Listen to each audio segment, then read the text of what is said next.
Hey, what's going on, guys? Welcome to another episode of Retrowars. I'm joined here by my good old buddy Chris. Now recording. Now recording, and we're switching up today. I decided to be a host for this special episode. We're gonna look back at some PS2 games, and specifically, which one's the best of all of them. Yeah, Paul, tell me this terrible rabbit hole that you've now dragged us into, where rather than picking one specific category, we're choosing just the best on the entire console. Is that correct? Yep. Any game that came out on PS2 is fair game. This will never end. So for the sake of time, we did prepare a list ahead of. We should just be live recording. streaming this because we're going to be doing this now forever. So I guess the first order of operation here, Chris, is to let the people know what's on our, overall list. Okay, so well, first off, we have to give them some rules. There might be some new people, or maybe some people that have forgotten some of the rules. The rules are pretty simple. Well, actually, the rules have changed slightly from our other, but by the time we get to the end of the list, only one entry from a series will be allowed. Do we do that here? That's what we were talking about last night. That I don't know if it makes sense here. Like, listen, if in the top 10, maybe we pare it down a little bit. Maybe we pare it down a little bit, but I don't know. Like, there's some games that are definitely better, and just because they're a sequel, I don't know if they should be cut. All right, so we can. That's a soft rule. That rule will. That's a soft rule. Yeah.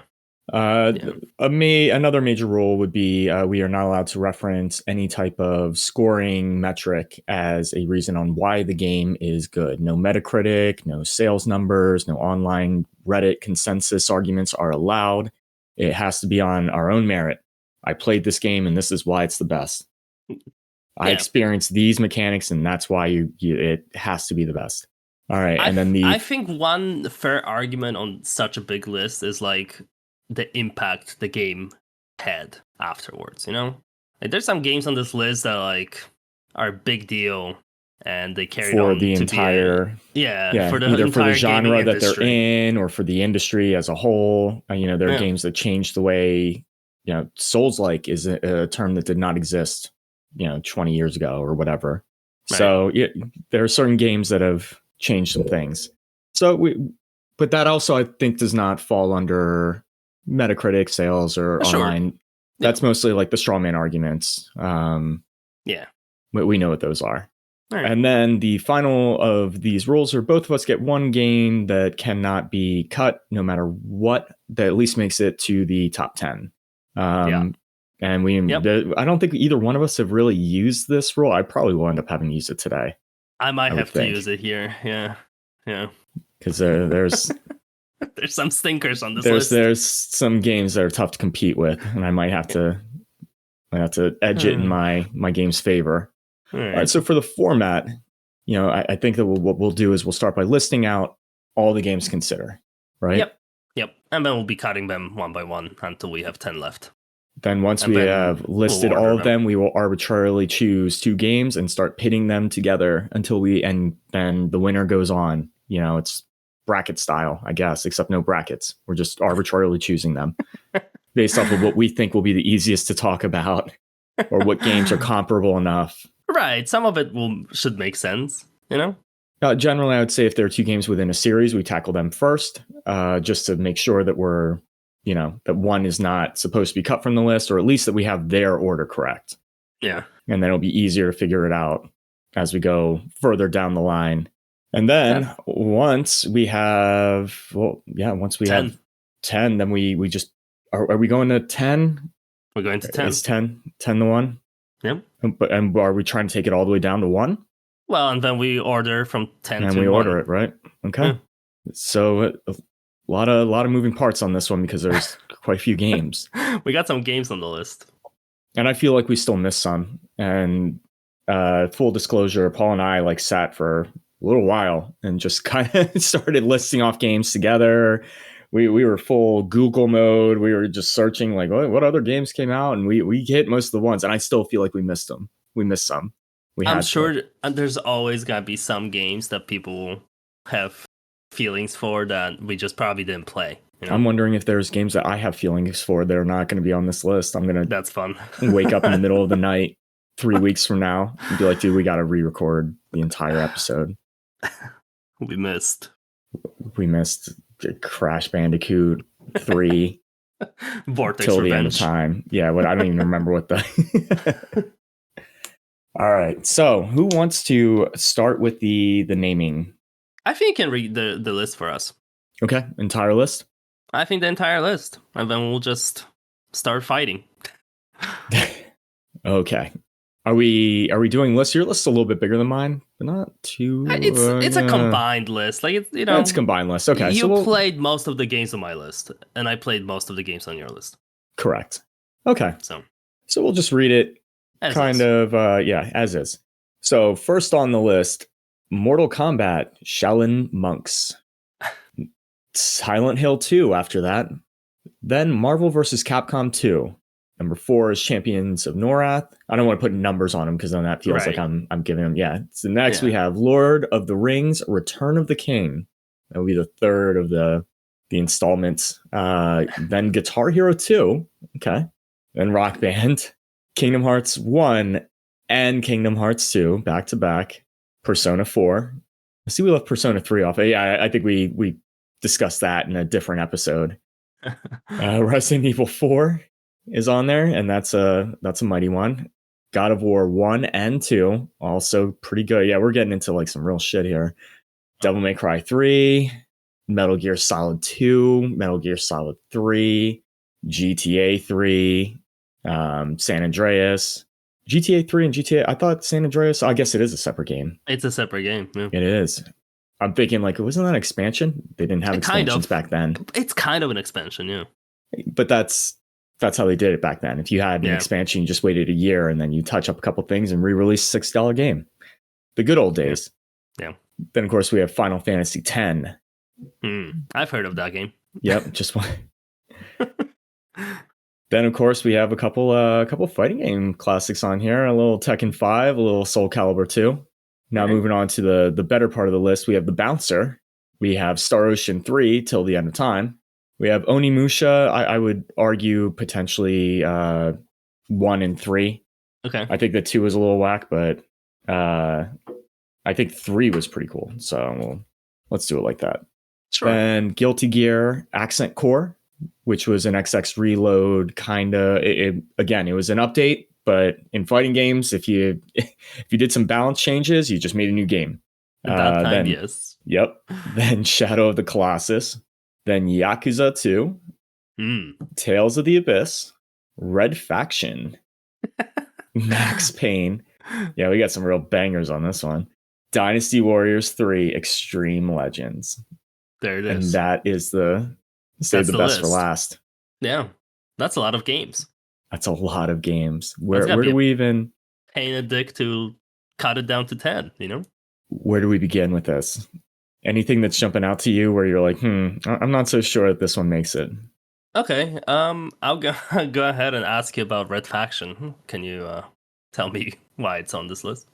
Red Faction made it on the list for one reason. Only because they included a environmental destruction type of thing. What the hell is going on? Oh, sorry. They included environmental destruction mechanic that was kind of gimmicky and novel and fun at the time. And they were like one of the first games to do it at this scale. You know, you might have some destructible things, you know, that would be objects in the environment, but this was like, it changed the way you played. You would approach a bunker and, you know, rather than walking through the front door, you might use a rocket launcher and shoot a hole in the side and then come through that way. It was certainly something new at the time. Was it a cool tech demo or was it a good game? It was closer to a cool tech demo. That's what I'm getting out of that. There were better shooters at the time. There were better shooters, but none of the other shooters had explodable walls. It was the GeoMod engine is what they called it. Right. To be fair, like PlayStation 2, not really known for shooters. So, you know, not that much competition on PS2 shooter-wise. Yeah, that is true. So maybe it is good. You know, maybe it is a top 10. I think we kill it. I think that's. I think it's okay to remove Red Faction. All right, Red Faction. We hardly knew you. All right, let's Now you go, and we'll just go okay. alternating. All right, you'll have to take me down Champions of Norath a little bit. You have to take me down this path. Okay. Well, Champions of Norath was like a Diablo style D&D setting, hack and slash in co-op. You know, those games were bigger on PC for sure, but this one, the only reason it stands out to me in my memory was co-op. The whole campaign was co-op. I think it's a pretty simple game. I think there's only like 3 classes in it, like a mage, barbarian, and Amazon. yeah, some sort of ranged, maybe like stealthy. The Golden Axe, assassin. the Golden Axe classes. Oh, there's one. Well, wait, did they came out with the Golden Axe on PS2? But I think it was some sort of a Japanese only remake. Yeah, but anyway, I'm sorry not to derail. Listen, I'm not gonna sit here and tell you this is a top 10 necessarily. I just think it was worth mentioning. It's a cool game. There's better games in that style later on that's not on PS2. So, well, we were talking about it. You know, a little bit more like a Gauntlet. Did that come out before Gauntlet Legends or after? Do we know? Can take a little. I don't know when Gauntlet Legends came out, to be honest. Because that was like a really arcadey. That's what I thought you were talking about. Oh, Gauntlet Legends came out way before that. Yeah, that was more like an arcade game. Okay, so all right. This game is very much like Baldur's Gate Dark Alliance, for example. It's kind of the same style. Where it looked very rough when I saw just a couple pictures of it, a couple images. Yeah, listen, the graphic style did not age well. I'm okay with you cutting it. Yeah, it's fine. There's bigger battles I'll have to fight later. I'm not gonna sit here and fight for Champions of Norath. Okay. Yeah, was there anything else that was like worth mentioning that they did kind of super cool or anything like that? Just not really. We'll call it an honorable, like a little honorable mention type thing. There weren't that many Diablo style games on PS2, and this was one of the better ones, and I liked it as a Diablo fan. This was fun. Okay. I mean, it's like an EverQuest type of game, but it's at least set in the EverQuest realm universe. It's set in D&D stuff. Did you know that you could play this online with your friends, not just couch co-op? If you had a network adapter. Wow, that's cool. I did not know that. I never owned a network adapter for PS2. You've never really lived. I guess no, not. I also did not own one. They were impractical. I don't even know what kind of internet setup you'd have to have at the time to be using a network adapter on it. Yeah. Okay. Well, and also like how many games supported it. Like I can think of SOCOM was like one of the games that I remember PS2 having online for. I guess Champions of Norath. Champions of Norath. You found the two, so it was revolutionary. First online game. All right, cut Champions of Norath. It's fine. Okay. Yeah, we're good on that. All right, so go ahead. You're up. Okay. Is there an easy cut still? I think there's still some easy cuts. I think this is an easy one that we can both agree on. I don't think Max Payne is a top 10 PS2 game. No, but Max Payne is a pretty cool game. It was, yeah. That is, like, people still use it today, bullet time, as a term for slow motion in combat situations. Max Payne was the game. And it's still cool today. Like it's still used that all the time. Yeah, it's a good mechanic. So, they weren't Rockstar back then. What were they? Remedy. Remedy, yeah. Yep. And Remedy made better games than Max Payne, so. This was the one. This was, again, an impressive tech demo. It kind of set the foundation. Yeah. But it's as a game itself, it is not. It's a stepping stone game. It's a stepping stone to bigger, better things. Yeah. Certainly worth a mention on the show. Fair enough. Yeah. Okay. See, this is easy. You were so worried it's going to take forever. I know. We haven't gotten any of the good shit yet. All right. Give 1 second. Okay. You know what? We got to figure out some of these music games. Let's talk about all of them together because I have a feeling that they're all kind of in the same boat. I'm an expert in all of the Guitar Hero Rock Band games. Like I played a Yeah, pretty high level. you probably play way more of this than me, so you can talk about I've them. monetized it. I played for money. So Okay. of all this is that's the only type of game that's ever paid me. So is that does that make it the best by default? I made money playing these games. It might for you, yeah. Should I save Guitar Hero 3? You gotta use your silver bullet on that I one. got I don't know. Yeah, I don't know. Look, they were Listen, very important. Like they revolutionary. I would not necessarily say important, or actually even revolutionary. A game that we forgot that was for the PlayStation 2 called Amplitude was doing this exact same type of thing but now with a years plastic before. peripheral, Not you with the didn't have peripheral. You had to use your DualShock 2. right. I mean, So they were huge for the industry. It brought so many casuals into games that they didn't play anything else. They just played Rock Band and Guitar Hero. Like it was like a party special. Everyone played to one of these at some point in their life at that time frame. Like it was everywhere. yes, I know. Yes, it had to be. It was so everywhere that literally me and my buddies were getting paid to play at gigs. So I don't know. I don't know which one's better. I feel like Rock Band became bigger over time. Rock But Band, yeah. I mean, basically they got it bigger and better over time. I would say that song selection wise, maybe one of the Guitar Heroes was potentially two. Would have had like the coolest like out of the box song selection, but then they just started expanding them. You know, they got to the point where literally you would just purchase DLC songs. They treat it like a karaoke type of system where you go onto the PlayStation Store and purchase your song and unlock it and play it with your friends. Yeah, it's a very PS2, PS3 era stuff, and I respect it, but it's not my top 10. No, and like I said, I made money and I played that at a higher level than I played almost every game on this. Nah, maybe not, but I played it expert. You know, pretty. I've I've definitely had enough experience with the games, Yeah, to know, and I would say that they were great, but I don't play them today. You know. yeah. I mean, who has plastic instruments sitting around anymore? I may still have a guitar floating somewhere in my basement, maybe, or a drum kit. Those were the worst. Yeah. The Rock Band drum kits, when they first came out, the kick pedals, because they were so like consumer grade, they didn't expect it to be like real people be playing it. So like the kick pedals were breaking from people playing the drums, myself included. So they had to like make new peripherals. You had to buy a $50 plastic metal reinforced kick pedal. Right. Yep. You know. Those guys are making money hand over fist. Yep. All right, so can we agree that the music games are? Yeah, I'm okay with it. Probably not a top 10. Yeah, that's fine. Definitely, like they have to be mentioned, but they do have to be mentioned. All right, I guess it's my turn to cut something. You know, I think I'm gonna cut Silent Hill 2. It's one of those games that is definitely.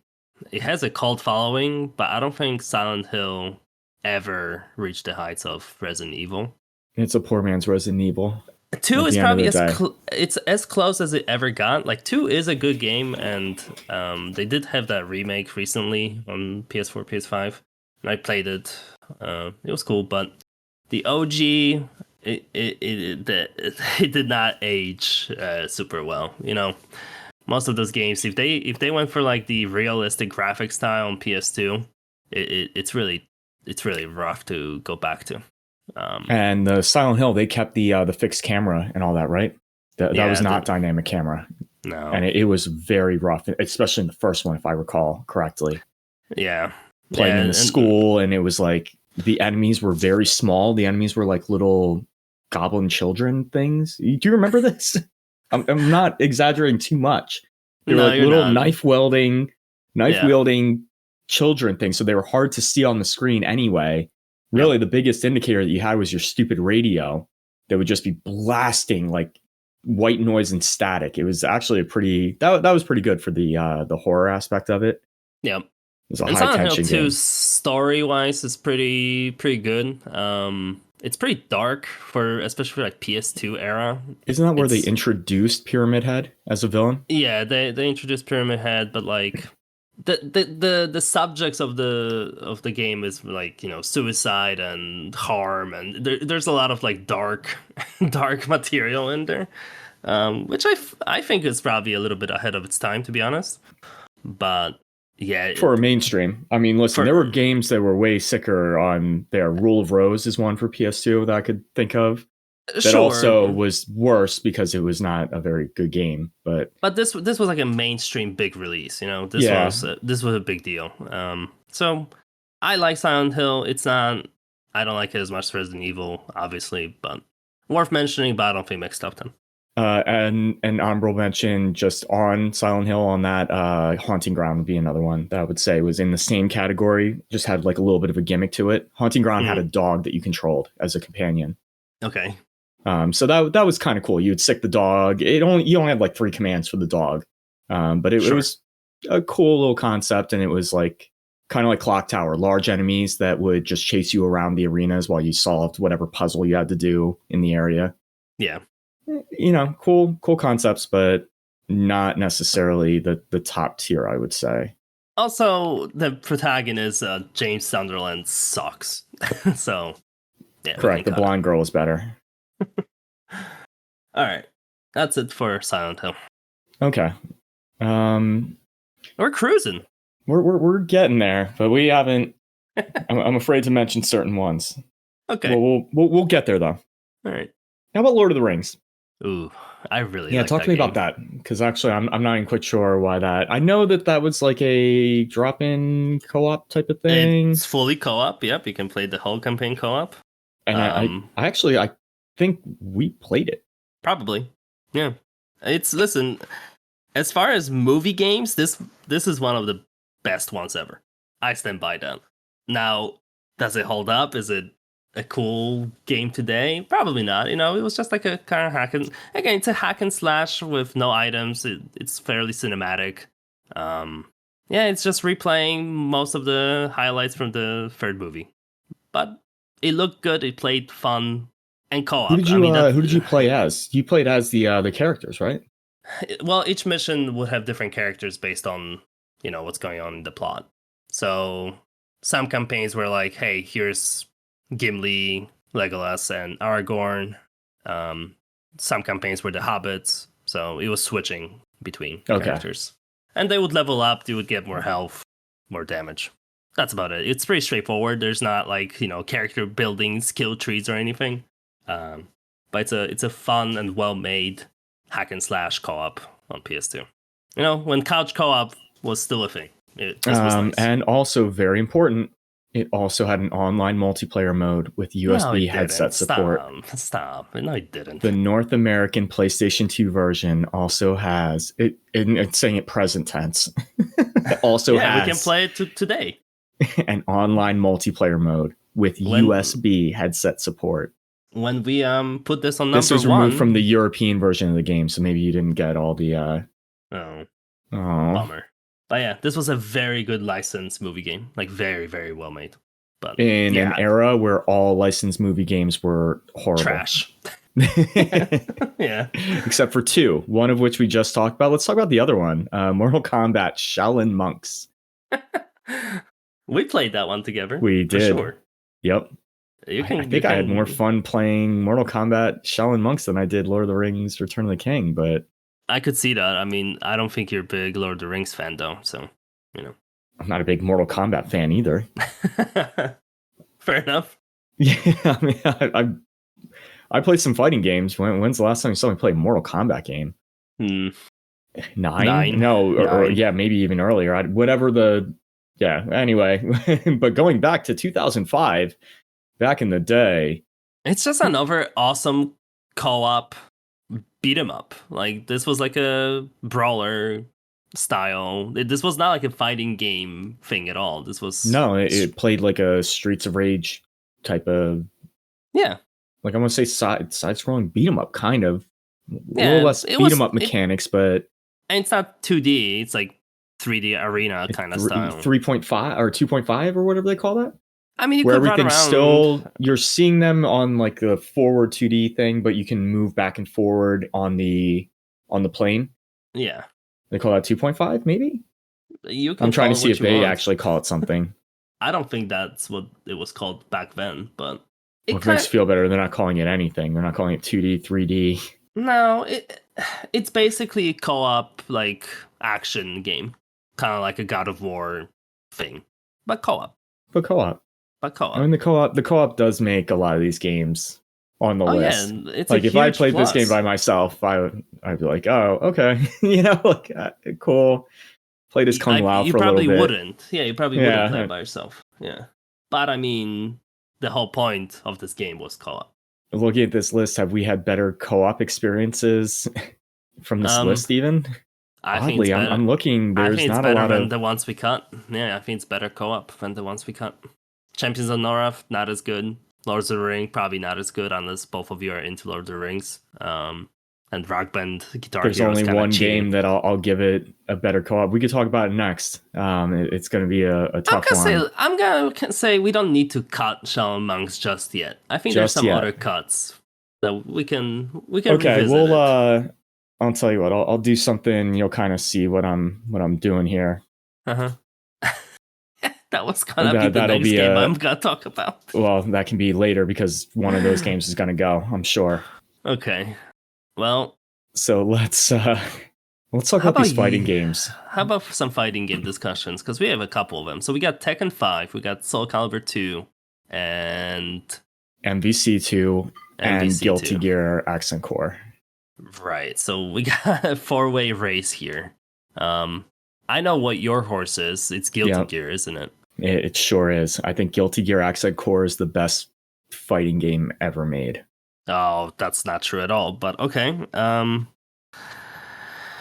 how can you possibly think that? There's better Guilty Gear games today. No, there aren't. Xrd? No, none of those. No, maybe the current Strive is pretty good. Strive is in a great place. The most like the current Guilty Gear, and people are playing it to this day. And I played it. It's fun. Most of the characters are DLC. I mean, Accent Core was one of those games where you got your whole cast of characters. You didn't have to unlock a bunch of shit. You didn't have to buy characters. I had to buy Slayer. I had to buy my main in Strive. Like that lowered it like by 2 points for me. Slayer he's an OG cast member from like 2001. You know what I mean? He shouldn't be DLC. But before we get too crazy on the Guilty Gear, is there anything that we're saying like is not the one? Like I would look between Tekken 5 and Soul Calibur. If I had to do Tekken 5 versus Soul Calibur, I'm Tekken 5 every day, all day, for sure. And I think I could probably agree. I had more fun with Soul Calibur, but only because Soul Calibur was a fun Nintendo game. Yeah, Soul Calibur is like a fun game to play with your scrubby friends. With your scrubby friends. It's a good party game. Pass control around. Rounds are quick. And rounds are also cheap and gimmicky. You get knocked out huge, like, launch moves. The arenas, the ring outs are very important in that game. There's a very I don't know if it was over complicated or oversimplified parry system where most of the matches would just be parries back and forth over and over again. Yeah. So I think Soul Calibur, although Soul Calibur is like an easy game. Like it's an easy, hey, just pick up the controller, mash some buttons, and you guys will have a decent time. Okay, now here's one. Guest characters. Did Soul Calibur have the best guest characters, or did Tekken still have that at 5? I think on PS2, who was the guest character? Was it Heihachi in Soul Calibur? I think it was. Yeah. So they had a Tekken cameo. I'm pretty sure they did because Link was on GameCube. Link was in the whatchamacallit. And who was the on the Xbox? Kratos. Kratos was You're thinking way later. Way later. Soul Calibur 2 was not Kratos. Soul Calibur 2, I think on Xbox it was Spawn, like the. You're right. Like the comic book. Yeah, the comic book character. Yeah. Oh. Okay. So Soul Calibur 2 was probably the best Soul Calibur ever. Like I don't think that franchise I would ever got agree. as big. But still, I Tekken 5, dude. Tekken 5 is probably my favorite Tekken. The jump from Tekken 4, which almost killed the franchise, to Tekken 5 was pretty intense. They've really they've really got their shit together after 4 failed miserably. Yeah, I'm seeing that they reverted some major gameplay, Yeah. uneven stage terrain. 4 was a rough. 4 I feel like was closer to launch, and it was pretty rough game. They also like changed the characters, made them like completely different than their normal selves from like 3 and 2. And people hated Tekken 4. So then they went back to the drawing board and they're like, let's make like a Tekken 3 follow-up. And they made it so good. That game felt awesome on PS2. The fucking single player arcade mode was bullshit with that final boss. He had like the giant chest monster coming out of him. Yep. Yeah, it was awful. But man, what a game. It also had the Devil Within, which was the Yep. Which was the Shaolin Monks. That was a 3D beat 'em up, is what they call it, with it was like platforming Shaolin elements. Monks. Literally, it was Shaolin Monks, but it was only single player. You were playing as Jin with an eye laser. And it was pretty bad. They had that in Tekken 3 as well, and it was better in Tekken 3 than in this one. So that mode kind of sucked, but the fighting itself, I always liked Tekken the most out of any 3D fighting games. I think it's top tier. Yeah. I think that Tekken is probably the best 3D fighting game. It has to be. I mean, I feel like now it doesn't even have competition. No, I mean, the competition is like Soul Calibur, which I know, and Virtual Fighter. Virtual Fighter is somehow even more technical than Tekken. Definitely. Somehow. But that doesn't make it better, and it looks worse, and it's not as flashy, and the characters are stupid. And Tekken had the good balance of like, hey, there's definitely characters you can just like kind of give your scrubby friends to. And like, okay, play as Eddie. You have a good time. Yeah, play as Eddie. And didn't 5 introduce the girl that also did the same thing? Or is that a little bit later? Yeah, in 5 it was the girl, but yeah, she was the Eddie of the game. Yes, Christine, I think. The Capoeiro girl. Yep. It's Eddie's sister. But yeah. Yep. So we can cut Soul Calibur 2 for me. I have way less connection to that game than Tekken, for sure. Okay. What about MVC2? Probably the most important game out of all of these for the entire genre. It was a big deal. It was a huge deal. I mean, you know, Guilty Gear at that time on PS2 was so fucking small and niche thing. Like, you love it because you played it, but most people didn't really get into Guilty Gear to like way later. I'm talking like probably like 2016, 2017 was when Guilty Gear exploded to become like a mainstay at EVO, big ass deal, you know? Yeah, you were just ahead of time. Yeah, but they were always very polished games. They were always like, I'm not saying they weren't excellent. Yeah. They just weren't popular, which luckily I don't have to worry about the popularity of it because that's in the rules. Yeah, no, I agree. I'm just saying it was like, it's a very niche title that for PS2, like, you're the only person I ever met who played Guilty Gear Accent Core. But Guilty Gear also introduced like common terminology that is used in every fighting game. Burst is Guilty Gear. FD, faultless defense, perfect guard, all that's Guilty Gear. Dandy step is Guilty Gear. Like all these things are Guilty Gear really defined a lot of like core fighting game mechanics. Like they polished that shit up. I think as far as importance goes, like MVC2 just as far as like importance for, you know, the longevity of fighting games and all that, it's MVC2. But I would argue that Guilty Gear is a better product. Yeah, I didn't play the soundtrack for Guilty Gear is the best it's the best soundtrack out of any game on PlayStation 2, period. It's probably one of the best video game soundtracks. MVC2 might have the best character select song ever. So, you know, there's that. Guilty Gear has Still in the Dark. That's the ultimate fighting theme. I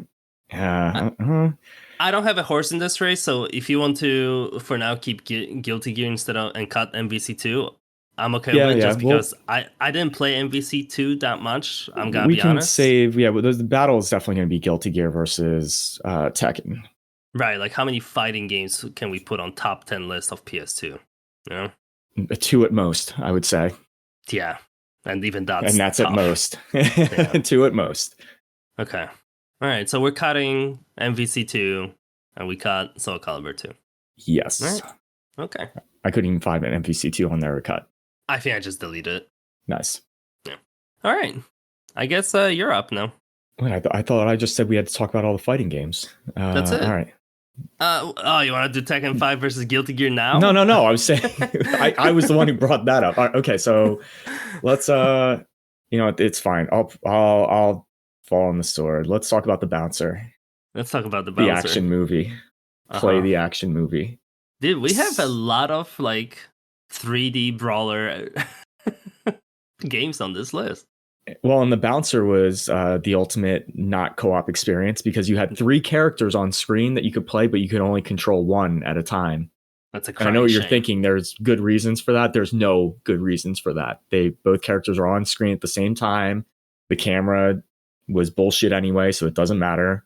The bouncer was one of those games that they hyped up so big that when it came out, I mean, it had a lot of cinematics. The characters were edgy cool. They were cool back when you were 13. I mean, the main guy looks like Sora from Kingdom Hearts. He does look quite a bit like Sora from Kingdom Hearts. A lot. Like his hair and the face, it's pretty much the same. He's just more edgy, but but the bouncer came out before Kingdom Hearts. I know, it's crazy. And it's Square Enix, so it is. Yeah, they're like, this design was good. Let's just keep going with it. And they got the no escape with Volt. I mean, there were some references in there. Definitely. The character designer was definitely on drugs, but they were okay drugs, Yeah. Like you can at least see what the vision was. If this were modernized, it could potentially be better. Talk to me about the length of the game. The game plays out in approximately 3 hours. Okay. And that's if you don't skip any of the cutscenes. If you skip all cutscenes and only do combat, you could probably complete the game in under 20 minutes. That's insane. I mean, it's all literally, it's one of those choose your own event. Well, it's not even choose your own adventure. It's just like it's an interactive game, but the interactive part is you do the combat. Yeah. So it's story. Oh, look, bad guys. Well, it looks like we're going to have to fight them now. And then you just go into a different screen and fight those guys. And then it cuts you back out of it. And they're like, good thing we kicked those guys' asses. Now let's go over here. And you do that for about 2.5 hours. Uh-huh. There's a spaceship. You have to, there's a satellite. And listen, some of the decisions, the creative decisions and the writing, I mean, the characters are just fun, I guess. Durgan C. Mikado. The game means a lot to me, but as a product, I don't think it did quite what they were hoping for. They wanted to play the action movie. It was a little bit less of that. It was a little bit more of like watch a short story and do some simple brawler mechanics. It sounds like we have to cut this game, Chris. I think there's no chance in hell it makes top 10. Yeah. Unless you want to use your special, but no. Without that, I just don't see it. It's fine. Sometimes, it hurts, but you gotta do what you gotta do. There it is. I mean, that's the only game that I got a reference tattooed on me for. You do. I mean, you love that game. I played that game to completion. Well, keep in mind also the way that you're supposed to get your time out of the game is you cannot, well, you have to replay the game. And you have to play it about 2 times to max out a character. So as you play, you get bouncer points. Which, by the way, there was also some like Atlas type of problems with that game, where if your CPU controlled allies struck the finishing blow on an enemy, you would get no experience would be awarded at all. So you had to KS your CPU people. Like it was really dumb. Yeah, it can go. It's okay. All right. It's okay. Honestly, when we started today, I thought this is gonna be I'm saving this one. But no, I have to save that for if a couple others that are okay. All right. So I might have to use it for Guilty Gear. Jesus. Okay. Well, I have to go after another one of your children, and that's gonna be Yakuza 2. Ooh, that's a tough one. That's tough.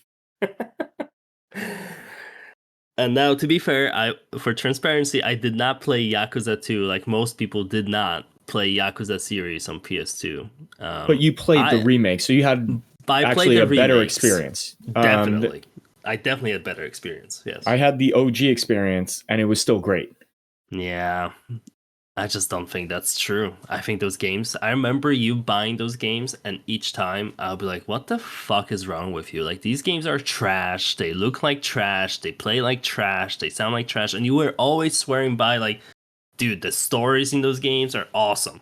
And then I played the remakes. I played 0, 1, 2, 3. And then I kind of dropped off after that. I think 3 had the coolest little story, but yeah, 2 was good. 2 was probably the best in the series. That's why I chose 2 over 1. 1 was decent, but they had a lot of really goofy gameplay problems in 1. 1 was a little bit like translation error stuff. So, like literally you'd be walking around and they didn't have a good way of like causing random encounters. So literally just some guy would walk up to you and be like, "Hey, motherfucker, I don't like the way you fucking look at like, me." Yeah, like for some reason, it was like it didn't make much sense. It was overly like gratuitously explicit. Yeah, you know what I mean? Like they would drop F-bomb. Like, why are they doing that? And it wouldn't make sense anyway. It was like somebody insulting you that doesn't know English that well. And they're just saying fuck a lot, and you're like, oh, okay. Yeah. Those are some of the problems I had with 1. In 2, they polished all that up. The biggest problems in 2 that I had were load times. There was a lot of load times between encounters, between cutscenes. But as far as the gameplay and the story and the leveling up and all that, I'd say very top tier for a brawler. And it's a great power fantasy play. You're playing as like the condemned. He was the golden boy of the Yakuza, and then he had to take the fall for whatever, and now he's back on the ride. I don't know. It's just he's a very likable protagonist. He really is. He's a fantastic protagonist. I was wrong about giving you shit for Yakuza back then, but only because, not because of the gameplay. I think the gameplay in Yakuza is... The gameplay is campy. It's campy by design. You're beating guys with lead pipes in the streets of Tokyo. You know what I mean? And they're just like, oh, yikes! That's smart. Here, take this healing potion for beating me or whatever. Like it's a little campy. Run a hostess bar or hostess club, like for a side quest. There's a lot of goofy things. There's fishing. It's one of those sandbox games that does the sandbox things about as fun and engaging as you can be without taking itself extremely seriously until it does story stuff. And then it kind of takes itself really seriously for some reason. Yeah, most of the silliness is in the side content. Yeah. Such as, the diaper fetish quests, and there's a whole bunch of interesting stuff in there. It's just, I think the gameplay is not great. And especially, I can't imagine it was better on PS2 gameplay wise, because even the remakes, like they revamped the combat, and it was okay. It was serviceable. It's not like fucking offensive, but it's pretty basic. I mean, what else do you need it to do? Nothing really, but like I don't know. To me, Yakuza, the best parts are always the story and like the setting. Like they do on the remakes, the Kiwami versions. The city is pretty nice, especially in Yakuza 2. Funny little story of Yakuza 2. I played it a few months before I went to Japan for my honeymoon, and where does Yakuza 2 take place? Because it's not in Tokyo mostly. I think they switched the city. Shit, I'm real bad with that. Osaka, I think. I'm pretty sure it's in Osaka, and I remember being there at some point, like talking to my wife. I'm like, dude, I'm pretty sure there was huge crowds, and we were like on the bridges by the river. And I'm like, I'm pretty sure if we go down, there's like paths there that it's gonna be faster. At least that's how it worked in Yakuza 2. And then we did it. And it And it worked. and it 1000% fucking worked, dude. It was That was mind blowing. another thing. You know that they designed like this, like the cities were designed even back then to like mimic the real cities. I'm looking at it now. Yeah, Where is Osaka it? was the big section of that game. So yeah, it's I All right, listen. I'll I tell you like what. these I will Yakuza. pit it. I'll pit it up against another game on this list because, and here's why. Because both of my favorite final boss experiences, like in a game, like gameplay wise, have been in Yakuza 2 and God of War 2. Okay. Well, we have God of War and God of War 2 on the list. I think God of War is 2, but is better than 1 for sure. Right. So I was already on that page. So I'm now comparing Yakuza 2 to God of War 2. I think it's not even close. I think God of War 2 is one of the best games on PS2. I don't know about that. Yeah, it's I don't know. it's pretty high on my list for sure. Hmm. Like if you want to talk Yakuza 2 or God of War 1, I would be willing to cap both of those games at that point, yeah. But not God of War 2. Let me think about God of War this. 2 felt like they were doing kind of impossible shit on PlayStation 2 at the time. Even the intro, like with the Titan destroying the city, it's like way cooler than God of War 1 intro of the Hydra on the boat. Everything about God of War 2 is just better. Just better than God of War. They improved it in so many ways. I think the puzzles are better. I think the bosses are better. Yeah, the final boss in God of War 2 is awesome. Like, yeah. I think God of War, the first one, was a very good foundation, but like the puzzles in the first one were sometimes I would get like stuck on the fucking puzzles. It's not really a game you think of when you think of puzzles, but it had some weirdly convoluted puzzles sometimes. The first one, at least. Yeah. If you want to do double cut, we can do double cut of God of War and Yakuza 2. I'm okay with that, but I will not let God of War 2 get cut here. There's no way. Okay. Yeah, we can go that path. That's fine, I think. We do a little double trouble we here. We could do a little double cut. Okay. All right. This list is getting. How about we do a little quick check how many games we have left? You know. Okay. Are we reading them out, or are we just getting a number here? Do we? Because the number I think is still over 15. We can count them, I guess.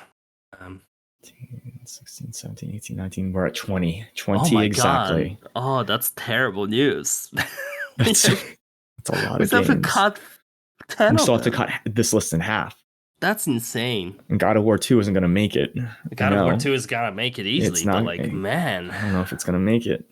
Speaking of not making it, can you how talk about to me Onimusha? about Onimushas? Like, what are we doing? Listen, they were real good. I mean, I just don't know if they're real that good. Well, most of the games on our initial list were at least somewhat good, but I never play Onimusha, so I have no idea. Is it kind of like Devil May Cry but slow? It's slow Devil May Cry. Picture Resident Evil style controls with some, and not even Devil May Cry. I mean, you had like a slash and you had like some magic stuff, but it was a lot of parry stuff. Okay. That game was mechanically pretty demanding. They expected you to be able to do like very fast parries, or there was like an attack, a just frame attack that you could do, that you could also then just frame use to jump to different enemies. So you could like wipe out screen if you were very good in like 2 seconds, or you would get your shit mopped against the floor because you missed one parry. Yeah.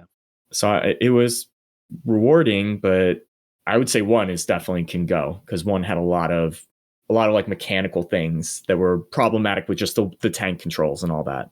Okay. 3 was kind of cool. 3, they had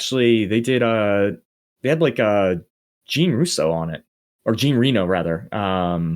Like they had a real actor that they capped for it. Mm-hmm. And I think the main guy, Mitsu, what the fuck is his name? Akechi, Samonosuke Akechi is his name, the samurai hero. Yeah, isn't like Samanosuke or something. Samanosuke, yeah. he was also done by like motion captured by like a major, I think, Japanese artist who also voiced the character. Okay, yeah. Listen, it was pretty cool. It still played the same though. It was like a slow Yeah, Resident Evil style, but hack and slash.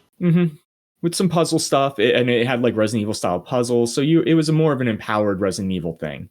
It was less of like, using resources to kill zombie. Decide, it's going to take 6 bullets to kill the zombie.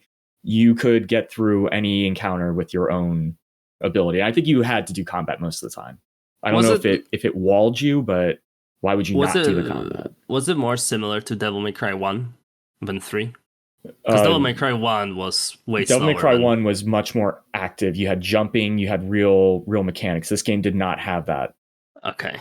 All right. So there was no real platforming or wall running or anything like that. It was mostly, I would say, closer to like Sekiro as far as like the combat. Okay. All right. But not probably as crazy. No, not nearly as good. Simply put. Would you keep this over any other of those games? No. The Devil May Cry, I think that they can go. I think that they can go. Devil May Cries were better. They were more fun. Okay. For a lot of these games, I feel like it's just kind of the needle. All of like the content is kind of the same. It's just where the needle is on accessibility versus like difficulty or new gimmick mechanics. They all have like this weird like kind of array of the bars on where they are. Like Onimusha had kind of goofy ass mechanics but really high mechanical difficulty. Like I don't know. I like it to be somewhere in the middle. Okay. So we can drop the Onimushas. All right. That's 2 gone. Easy. All right, let's talk about some Metal Gears. Okay. They're both great, but I would take 2 over 3.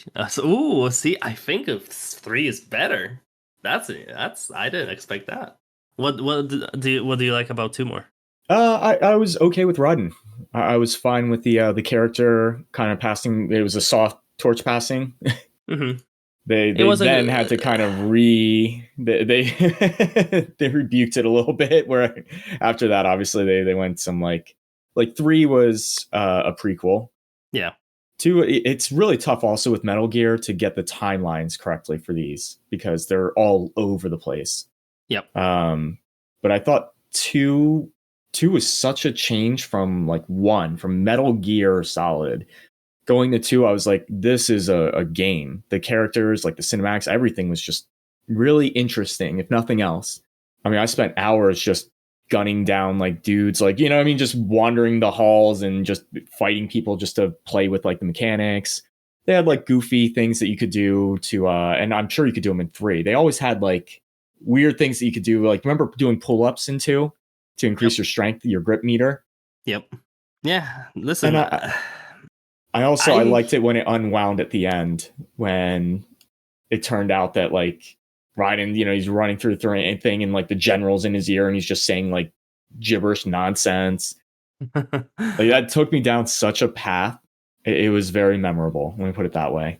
The bait and switch that they were like showing the game off that you're gonna play a snake and then you don't was it's a good troll. I appreciate that a lot. It's very Kojima thing to do. But and what do you like about 3? I mean, 3 had to recruit the guys. I really like the story of 3. I thought it has cooler bosses than 2. And also like weird shit going on with the bosses, like the sniper boss that you could just kind of leave the game on and he dies from old age. Correct. You could change your time and date settings and he would die. Yeah. They had what he was the end or something. There was the fire guy, the pyro dude. There was the person in the swamp that you had to like that did more damage to you based off of how many enemies you had killed throughout the game, something like that. Am I remembering this correctly? Yes. And you needed a special item to get through it. Yep. Yeah, I think that was the Sorrow. He basically was reviving dudes that he killed. Yeah. Yep. I don't know. 2 had some really, really cool. They had that chick that could deflect the bullets. Yep. She was fun. They had their own fire combustion guy who was basically just like a big missile barrage dude. Yeah. Yeah, I'm trying. I mean, I still think. Oh, and Ryan also had the cartwheel as his role, which I thought was the coolest way to to roll forward.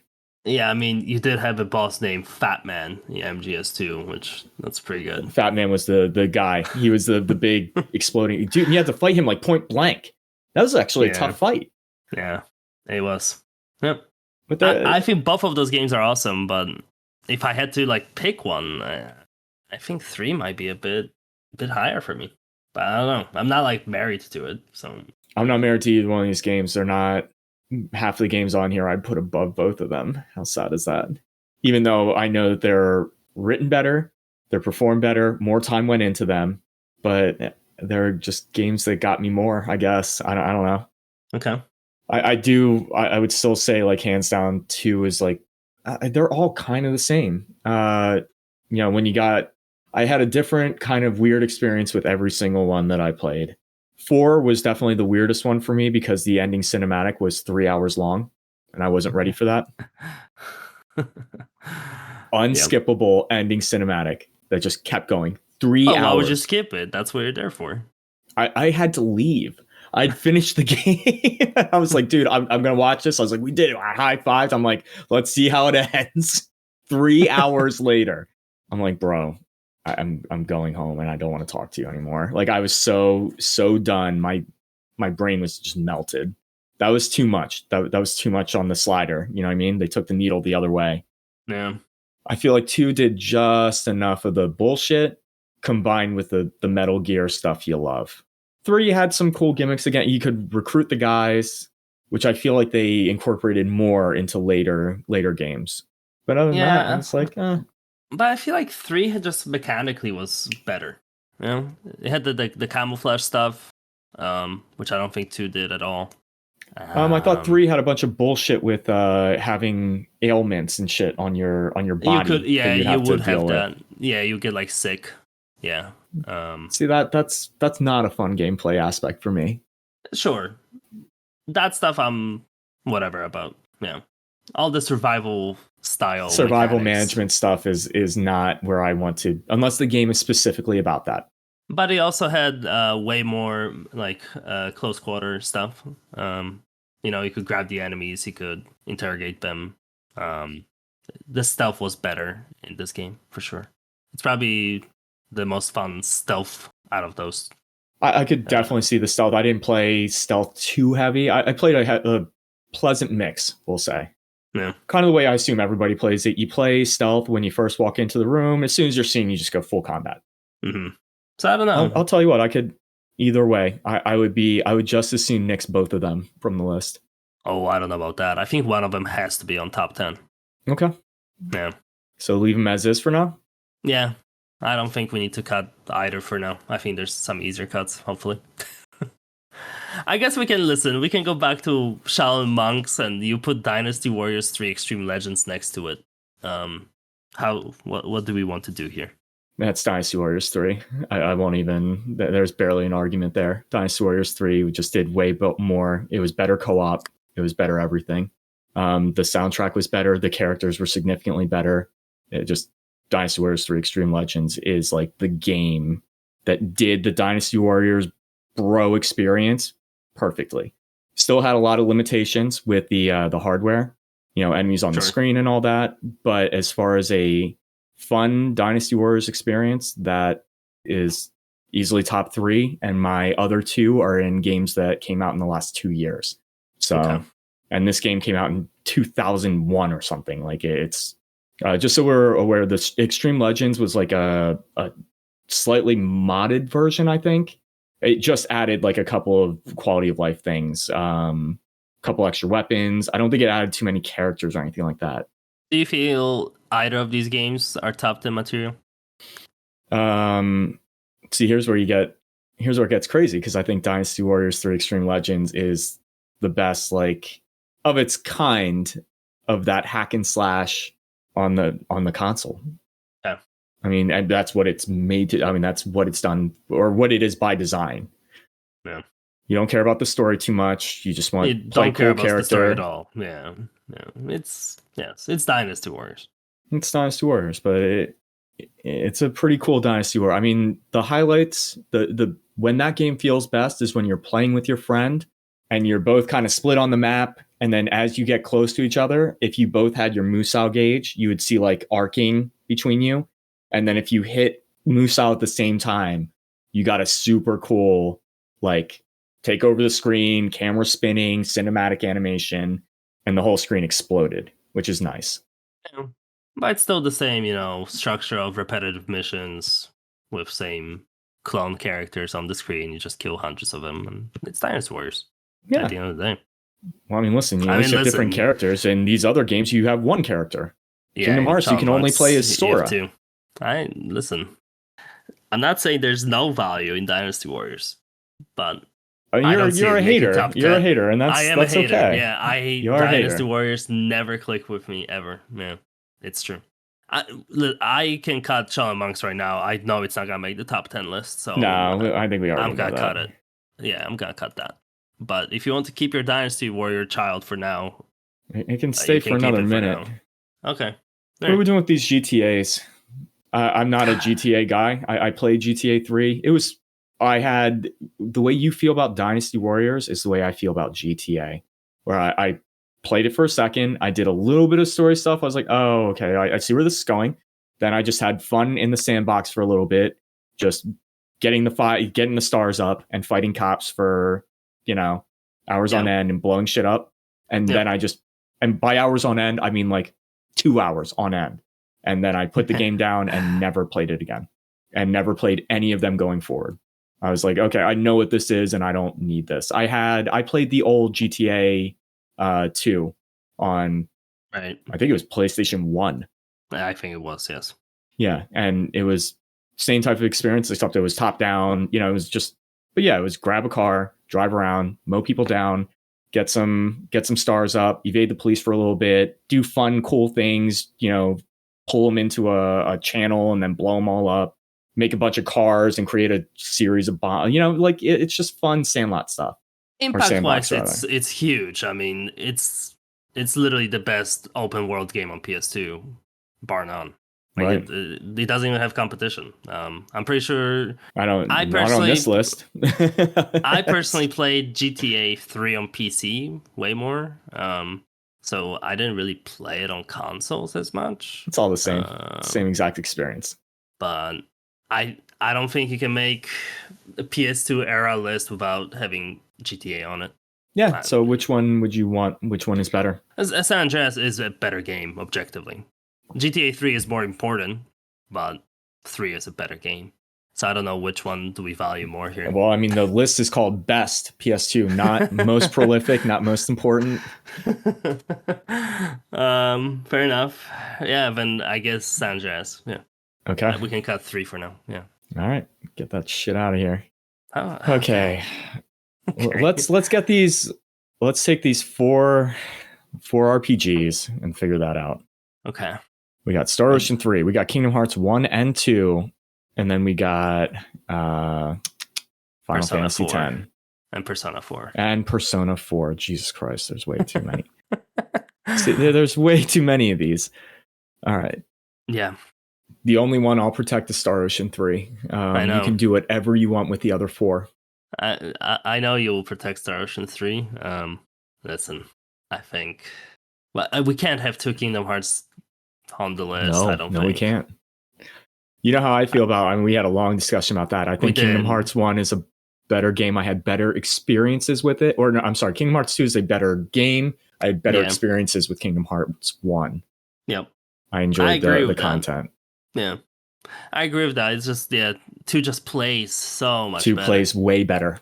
2 plays significantly better. I tried to go back and replay 1, and the combat I wasn't willing to relearn and readjust to having to do the Sonic. You remember that? The stupid shit that you had to do in 1, that you had to time. The dash. As your dash throws, yep. Yeah. That was like the bread and butter. But the vibe and the story and all that is just way better in 1. Correct. Well, it was more understandable. As soon as they started introducing a second group of kind of soulless people. Yeah, one was called Heartless, the other was called Nobodies. They're both not quite human because they're missing something. And I'm like, okay. And everybody has a Heartless and a Nobody? And a Nobody. Hell yeah. That's right. All right, so let's take Kingdom Hearts 2 off, and I don't then tell know. me. We're talking about best games. This is the argument. Okay, well, I mean, Persona 4 versus Kingdom Hearts 2. I don't think. If I don't. if I'm not okay, cutting. I'm here's not where cutting my those. I here's where can't. my I my list would can't. land. You can't do this to Star me. I can't Ocean, cut them. Kingdom Hearts, and Persona 4 are the three that would remain. Kingdom Hearts 2 and Final Fantasy X have to go. I don't think we can cut 10, dude. What are you saying? How can you possibly? You honestly believe? And let's ignore for a second that Star Ocean 3 is your favorite game of all time. Okay. Because that has to be said for people to understand where we're coming from here. Mm-hmm. You objectively, you think it's better than FF10? Oh, objectively, Star Ocean 3 is a significantly better game than Final Fantasy X. Objectively, Okay. Star Ocean 3 is the best game out of all of them. As far as content, it is not. effort, It is definitely everything. Not. Effort is not even close compared to FF10. FF10? Yeah. I don't know. I would give you Kingdom Hearts. At least Kingdom Hearts had like Disney budget. FF10, listen, that was when Square was at their heyday. That was when they actually had some money and they were trying stuff and they were whatever. I mean, Fate Line God is not the coolest protagonist I've ever met. Titus, I don't have a last name, is one of the lamest protagonists I've ever met. Sora is cooler than Titus. Sora is power of friendship. Titus has the power of bitchy noises, bro. I mean, listen, I enjoyed Final Fantasy X was a game that I enjoyed in spite of what it was. You know, in spite of having a story where I'm like, I don't know about this. And then a character, I'm like, I don't know about this. The way that the combat panned out, Star Ocean did all that better. I never had any of those problems with Star Ocean. I never had a moment in Star Ocean where I was like, most of the complaints I have with that game are ones that you've actually just voiced recently to me, where there's some weird backtracking stuff. But Final Fantasy X has that. You don't get the world star, the travel thing until way later in that game, like you do in all JRPGs. Yeah, I think combat wise, I prefer FF10 straight up. That's crazy. Combat-wise, Star Ocean is like an active. Star Ocean's one of the best combat, like midway marks I've ever seen. It's not. You have turn-based.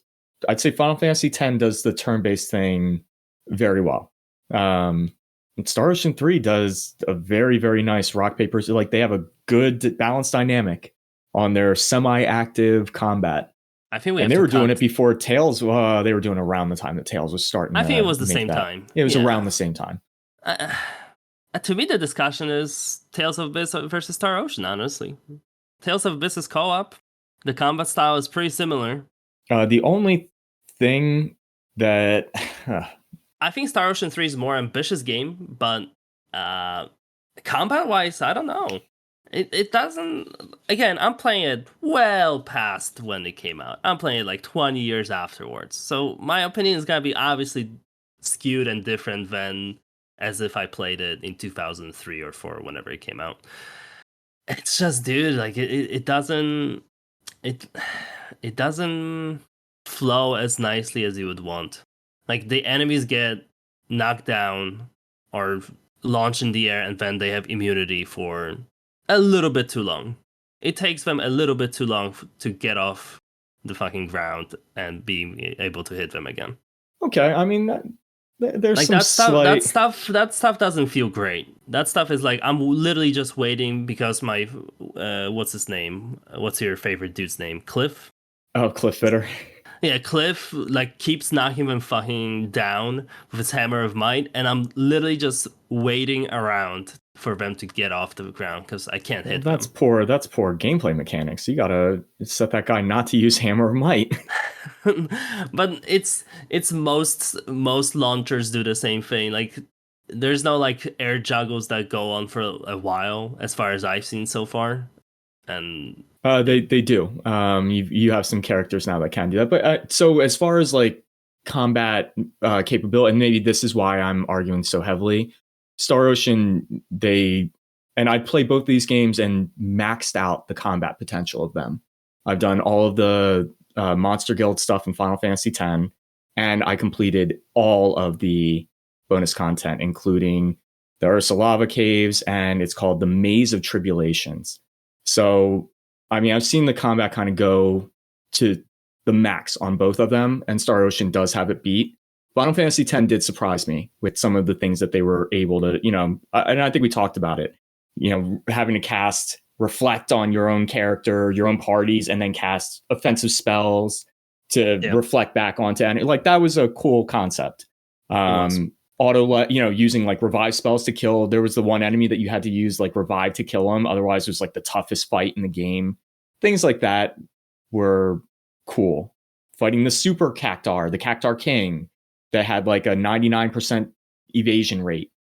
Yeah. Like there were some really cool concepts. Star Ocean also maxed out a lot of the combat things that you're going to be experiencing. You won't have enemies. You're going to be praying that enemies fall down at some point. You're like, please get knocked down so I have a second to throw a healing potion. Okay.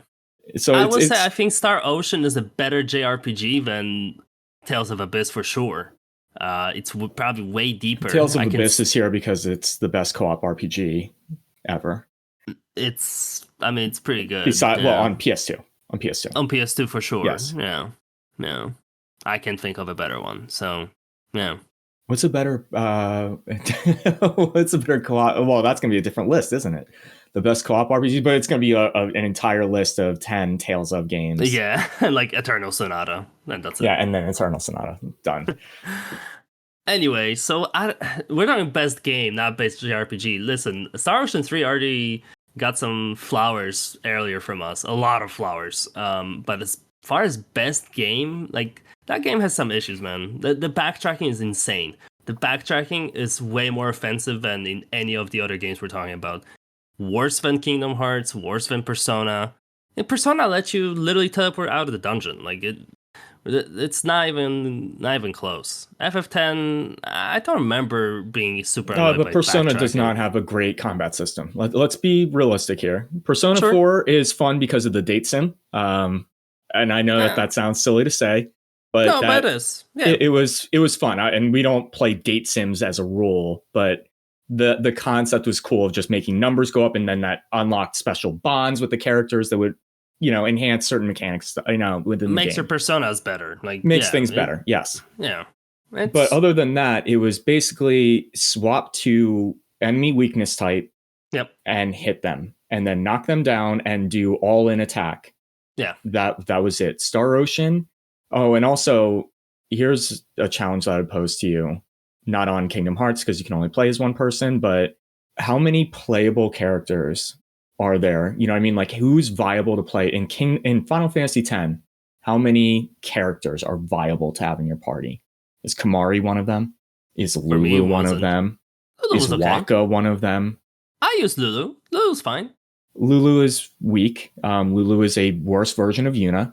And she gets wildly. By the end of the game, everyone sucks except like Titus, because he has fucking quick strike. Like, it boils down to like one broken character. In Star Ocean 3, there are 5 characters that all play wildly differently that are fun and engaging to play as your main character in an active combat. There's still the best character being Cliff. He's not even the best character. He's just, I like that guy. I think he's the funnest character, like storyline wise. I think he's the coolest dude. But like, as far as gameplay, I enjoy playing as Albel the Wicked, and he's not even considered top tier. If you go online with like forum people that have actually like really done insane shit in the game, they're like, oh no, Nell's the best character in the game. I'm like, what? I didn't even use her at all. So, I think that it's kind of like one of those games where there's more and more. It's a game that keeps on giving until you're done with it, but it's 200 hours to be done with it. So I don't know what. Yeah, I mean, FF10 is also extremely long. I also had a 200-hour file in FF10. Yeah. And I played FF10. I played both of these games to hard completion, like platinum level, twice. Yeah. So it's a real tough one for me. For me, FF10, one thing that it's impressive that this was very close to launch title. Like, it's a big ass game. Like, when you think of JRPGs for PS2, like FF10 to me comes to mind instantly. Like, it's just one of those games that I can't not think of for PS2. Correct, but it also had the advantage of having the Square backing. So when It sure did. it launched to mainstream audiences. Star Ocean, you had to read about that in like Game Informer or something. Like you were not seeing commercials for Fate Line God and the gang saving the universe. Yeah. I saw commercials for that fucking little douchebag. Hey guys, throw me a blitzball. I can let Persona 4 go from these. Persona 4, unfortunately, and I really like that game. It included a date sim mechanic effectively. You have to have a good game to do that. But it's not even the date sim, it's the Pokemon catching mechanics of Persona that are great. Like kind of a little B. You need exactly. It's like the whole package just kind of works. The whole package kind of worked. But the combat, especially in 4, it's pretty simple. They make combat way better in 5. They added way more to it. 4 is my favorite Persona out of all of them. 4 is my favorite Persona as well. But 3 would be my favorite Persona if the final boss wasn't broken. It's not in the remake. Which they fixed. They gave you party control, right? Yeah, it's totally fine now. So I love Persona. I think it's a fantastic game. But yeah, we can cut it. That's fine. We need to cut something. So let's cut some of these things. Got to go. I didn't. I don't like that you're still keeping this. I mean, Final Fantasy X over Kingdom Hearts. Well, and we said Kingdom Hearts 2 is going to go, right? And Kingdom Hearts 1 is going to stay for now. We need to cut one of the Kingdom Hearts. I'm still split which way to go. Which way is what was the most game? memorable experience you had in Kingdom Hearts 2? 1 is more memorable, like for sure, but 2 is a better game, objectively. It plays better, it has way more side content, way better bosses, like... Except for the one that matters, the Sephiroth fight. Yeah, the Sephiroth fight is way easier, I'm sure. But he's not the main side content boss. Correct. So... I forget who the main Coliseum boss was in 2. Nah, I don't remember either. I know. Is that saying all that we need to know? But the main side bosses was not the Coliseum. Wasn't Terra like hidden Keyblade Wars stuff? I'm pretty sure that was the secret boss in 2. But I don't know if that's not in Final Mix. That could be Final Mix content. I may not have. I learned after we talked about the RPGs that I may not have had the same experience that you did, because I played it original version on PS2 when it came out, and I did not have a bunch of extra nobody fights or whatever. I had like the ones in the storyline that were fun and cool and engaging. Yeah, I will say out of Kingdom Hearts 1, 2, Star Ocean, Final Fantasy X, and Tales of Abyss, Kingdom Hearts 2 today plays the best. Like, it feels the best. It still feels good. Like, if you put it on like PS4, I would say as far as like input to action and all that, Kingdom Hearts 2 feels pretty good. It's smooth. Yeah, it's very smooth. It controls well, feels good, like very that's satisfying. that Disney touch. Disney does that. You know what I mean? Where everything feels very fluid, so you can mash buttons and it still feels kind of good. Yeah. And the command mechanic they added in the second one, where you do like the triangle QuickTime kind of stuff, it made the game better. Yeah, it just plays so much better. I love 1. I think 1 is my favorite Kingdom Hearts game, but Kingdom Hearts 2 is a better video game. So which one do you want to... I think I have to keep 2. Okay. Unfortunately. 1 is more important. If this was the most important list, I'm keeping 1. But 2 can't be here. You're still fighting to keep Final Fantasy X on this list. I think we cut Tales of Abyss.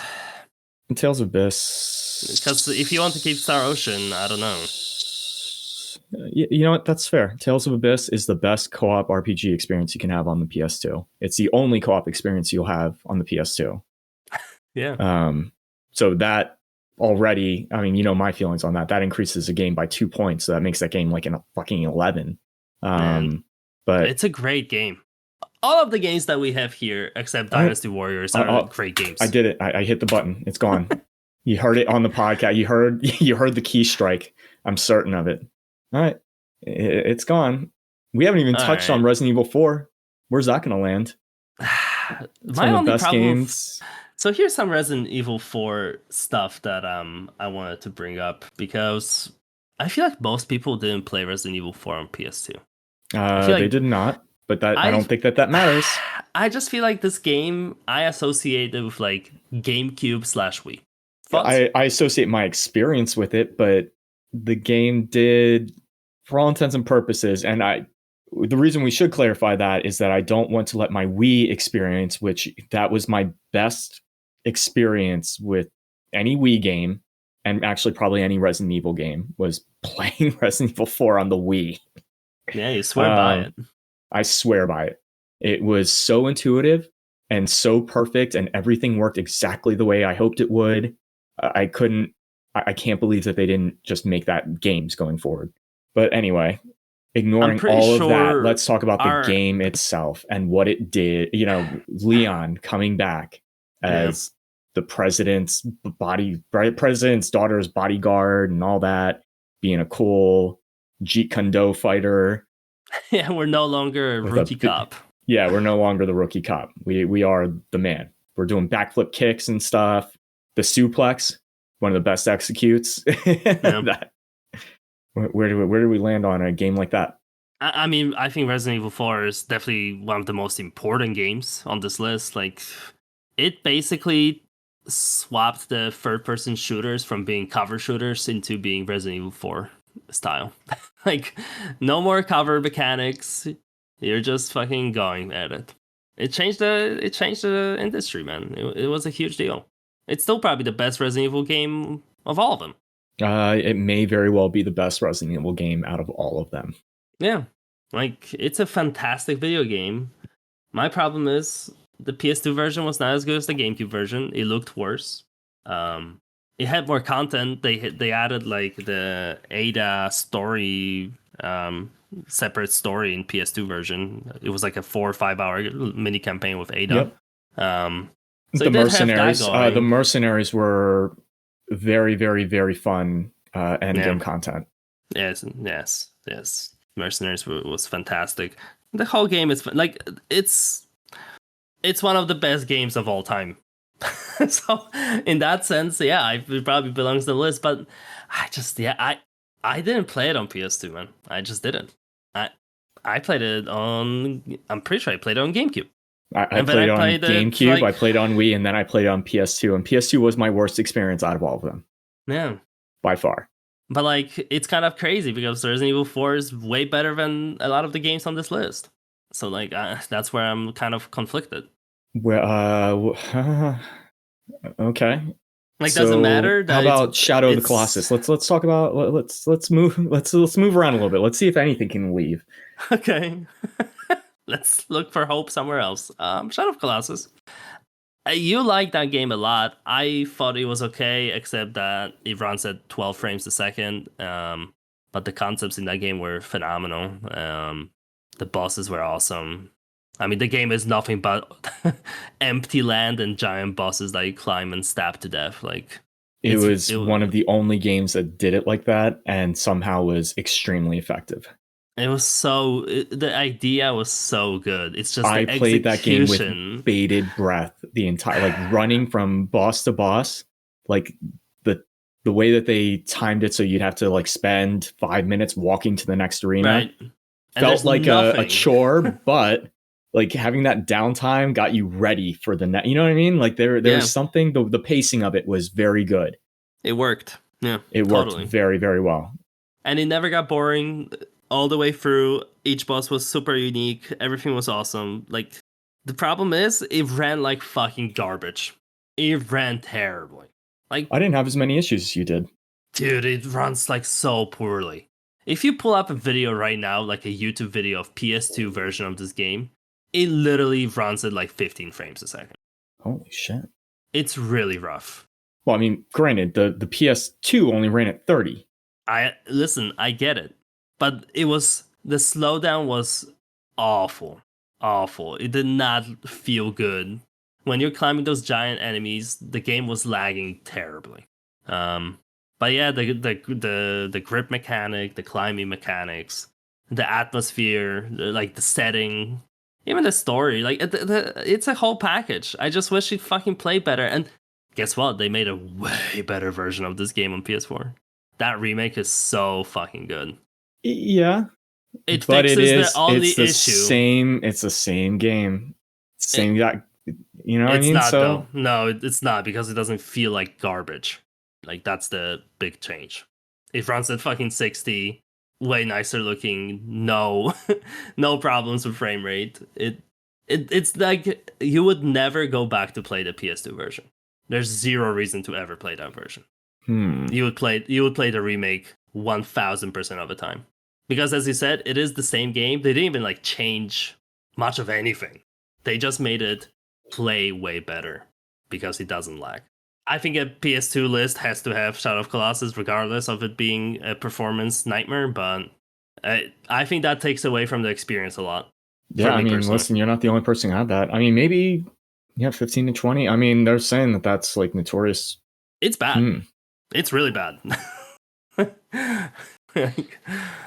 They were trying to push the hardware a little bit too hard. Just Okay, well, I guess when I played it, I think I trying to remember what TV. I might have played it on a smaller like CRTV if we were that old. No, I think I played it on like the big old one in the basement. Yeah, no, yeah, you probably played on the giant tube in the basement. yeah. So I mean, if I were gonna have issues, I should have had them. You probably just don't remember. I may not have. Yeah, they may Yeah. not have just stuck with me enough. Yeah. Well, another thing, and this is also probably why I got away with it a lot, is that it wasn't heavily like tied to frame No, not timing. Really. There was a lot of everything was a little slow, which normally would feel not as good, but in this case, it felt good because the enemies were slow and awkward. So as the enemies would move and you start, it was designed like that, kind of like how Resident Evil games, tank controls suck unless you're playing Resident Evil 4. Sure. Yeah. Okay. So, well, I mean, here's the question. What leaves to make room for that then? So how many games do we have left? That's the real question. 13. Three games have to leave here. Dude, I'm sorry. Dynasty Warriors has to go. There's no fucking way. Unless you gotta use your silver bullet. If that goes, then GTA 3 goes. We'll drop 2 of them right now. I'll take out Grand Theft Auto and Dynasty. They're the same fucking game. I'm telling you. If they scratch the same itch for different people. I mean, I'm not married to GTA, personally. I'm married to Dynasty Warriors, but I understand. Dynasty Warriors scratches that itch like no other. Yeah. Okay. I can sacrifice GTA. Same with GTA, apparently, because a lot of people still post content of Grand Theft Auto doing the same shit. It's not like the games have changed. It's now GTA 5 or whatever, but like it's the same content. It's people using mods to do the same dumb shit in the sandbox. Well, it's people playing online role playing. That's what GTA 5 makes. That's what all of them have been. That's what it was back then. Anytime I walked into like my boy's place and he was playing GTA 3, it was the same thing. It was him shooting rockets at cop cars. Anytime you walk by me playing Dynasty Warriors 3, it's Gan Ning shouting some cool Japanese shit while running around with the sword on fire, with enemies clipping in and out of the in and out of existence because it can only support like 30. They were both kind of like, GTA, the open world was fucking amazing at the time. Like, you wouldn't care today. There's way better open world games compared to GTA 3 San Andreas, but at the time it was pretty insane. And Dynasty Warriors, I'll give it credit. It did have a lot of dudes on the screen. It absolutely pushed and you don't, and maybe this is why I didn't notice frame rate drops. Bad frame rate actually worked in this game's favor because you would get cinematic frame rate drops. Okay. So like when shit was getting real intense and you were doing real cool stuff, the frames would start going down. So you'd just be running in slow motion, which would end up being kind of cool. All right, let's cut those two. They can go. So now we're down to 11. So we're getting there. We're getting there. It's a different list than what I imagined, but we're getting there. Most of it is from the old RPG list. It really isn't, though. Only like 3 snuck in there. Well, it's only because I've been getting aggressive. I'm like, dude, we got to get rid of these awesome, timeless RPGs. I have a proposal. Okay. We have to cut one more game, and How married are you to Guilty Gear? I would keep Guilty Gear over Tekken. Yeah, I can't cut. I would take one of the Metal Gears out. And I think that's unfortunately for our list, because again, at the end of the day, this is just our list. I mean, DMC3. We haven't even talked about DMC. That's true. And yeah, we should probably talk about DMC. I mean, I think you're a bigger fan of DMC than I am, but I did like it a lot. It's a fantastic action game. Yeah, you know, the problem was that they were still trying to figure out Dante at that time. You know, and they were just coming off of 2, which is really not great. So they played him a little bit too hokey, I think. They didn't really refine Dante's like banter. Like if you go back and play 1, his banter is not that clever. No. Like it was cool in 2002 or whatever, but Jesus. Playing it back, I'm like, God damn, that guy. Thank God he fights with a big sword. He turns into the demon Sparta, because otherwise he's swirly. He's like swirly level with his lines. And DMC, I thought, played a lot into that as well. The big things that, you know, Devil May Cry 3, they polished up most of the other aspects of it. You know, I gotta make sure I have the right. For me, DMC3, the gameplay just improvement from 1 to 3 is like substantial. Yeah, borderline night and day. Yeah, that's when like Devil May Cry fully figured out what it wants to do with the combat, and I feel like even 3 and 4 and 5 afterwards, they were basically carrying on what 3 did. But yeah, I don't know. I don't have like super. Well, 4 and 5 they started introducing the other guy, Nero, which that's but like Virgil's kid. Yeah, 5 had Dante again. Yeah, you played half the game as Nero and half the game as Dante. Oh no, that's 5 actually 4. You played as 3 of them. Yeah. You played as V, you played as Dante, and you played as Nero. You could pick and choose your protagonist. Yeah, but yeah, I would keep DMC. I think DMC3 should be on the list. I don't know if we need 2 Metal Gear Solids. 2 Metal Gear is a little tough. Well, because like you really care about Guilty Gear. Like personally, my personal opinion, like I would cut Guilty Gear from this list, but you care about it a lot. Why not Tekken? I just love Tekken, man. It's my favorite fighting game. It's like it's the same for you. Guilty Gear is your favorite fighting game. It may not even be my favorite fighting. I think I may have more time in Smash Ultimate. But that's a whole different console, a whole different era. Different console, not even a fighting game, but you know. It's a tournament grade fighting game. Yeah, people play it competitively, but it's not a fighting game. Oh man, we got all right. I'm getting Tekken 5 out of here. You don't even play fighting games. You play fucking scrubby ass Tekken. Who's your favorite character? You play as Christine? Are you the Capoeira? Are you the Capoeira? Didn't we play 5? Didn't we play 5? And I played as was that the one that had Lars, or was that 6? 6 had Lars. See, it's not even a good one. And 6 sucks. 6 is not a good one. Yeah, I didn't enjoy my time with, but I picked characters that were difficult to play. Yeah, that was your fault. Well, I picked the cool. Why couldn't they make the cool characters easy to play? Yeah, all of his moves were giant flips. You always played Lee. When I think of you playing Tekken, it was Lee for you with his kicks. Yeah. And luckily, they to this day have not changed his bread and butter Laser's Edge combo. It's still in there. It's still in there in Tekken 8. And listen, down circle, down circle, circle, circle, circle, circle. No, listen. I think that the games are cool. They have a cool flow to them. But as far as like a more prolific fighting game than Guilty Gear, I mean, it was designed by one man. I mean, the story of Guilty Gear and Daisuke Ishiwatari, the man who voiced over the coolest main character in both of the games, Soul Bad Guy.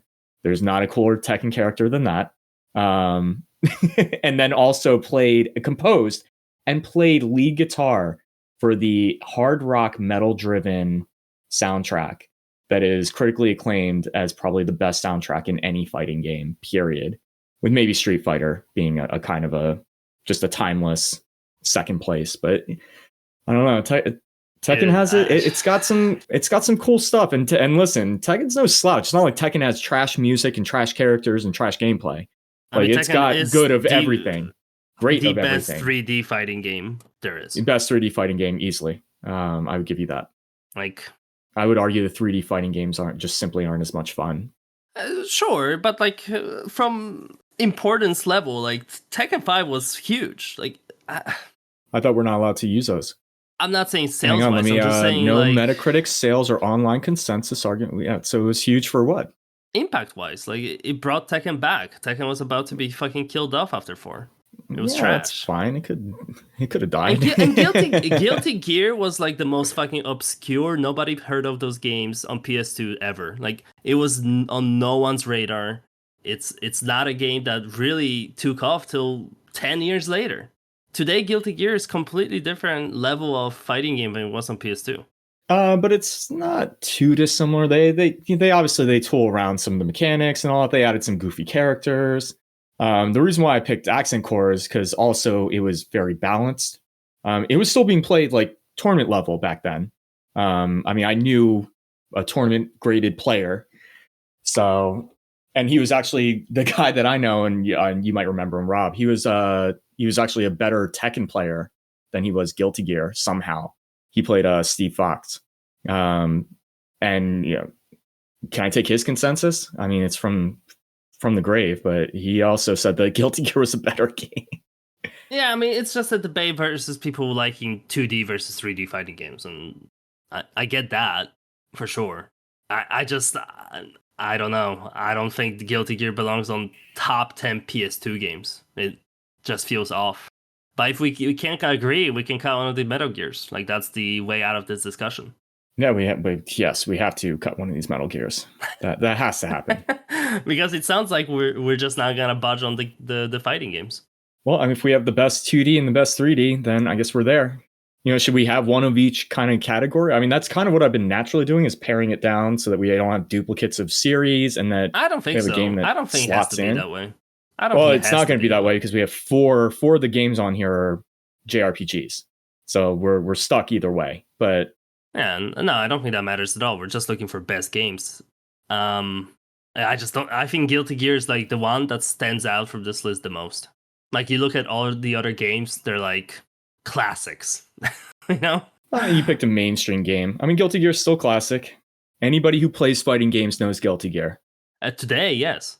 Anybody who played fighting games back that played with any real, are we talking scrub friendly? Because Tekken 5 was the scrub game. Nobody had Guilty Gear on at a party in the background. They had Tekken. I'll give it that. But that's like Guitar Hero Rock Band. Those aren't on this list. Yeah, Tekken was a more friendly game to walk into. Although I'd say Guilty Gear was easier to pick up. I don't think so. Tekken 5 had frustrating mechanics that you had to know. You had to learn mechanics within the game to kind of get around. Specifically, like the Eddie stuff, the Lee combos. You had to know character matchups. Otherwise, you get hit by the same thing over and over again. Also, they punished you for recovery. Tekken was a game that did not like you touching buttons on the ground.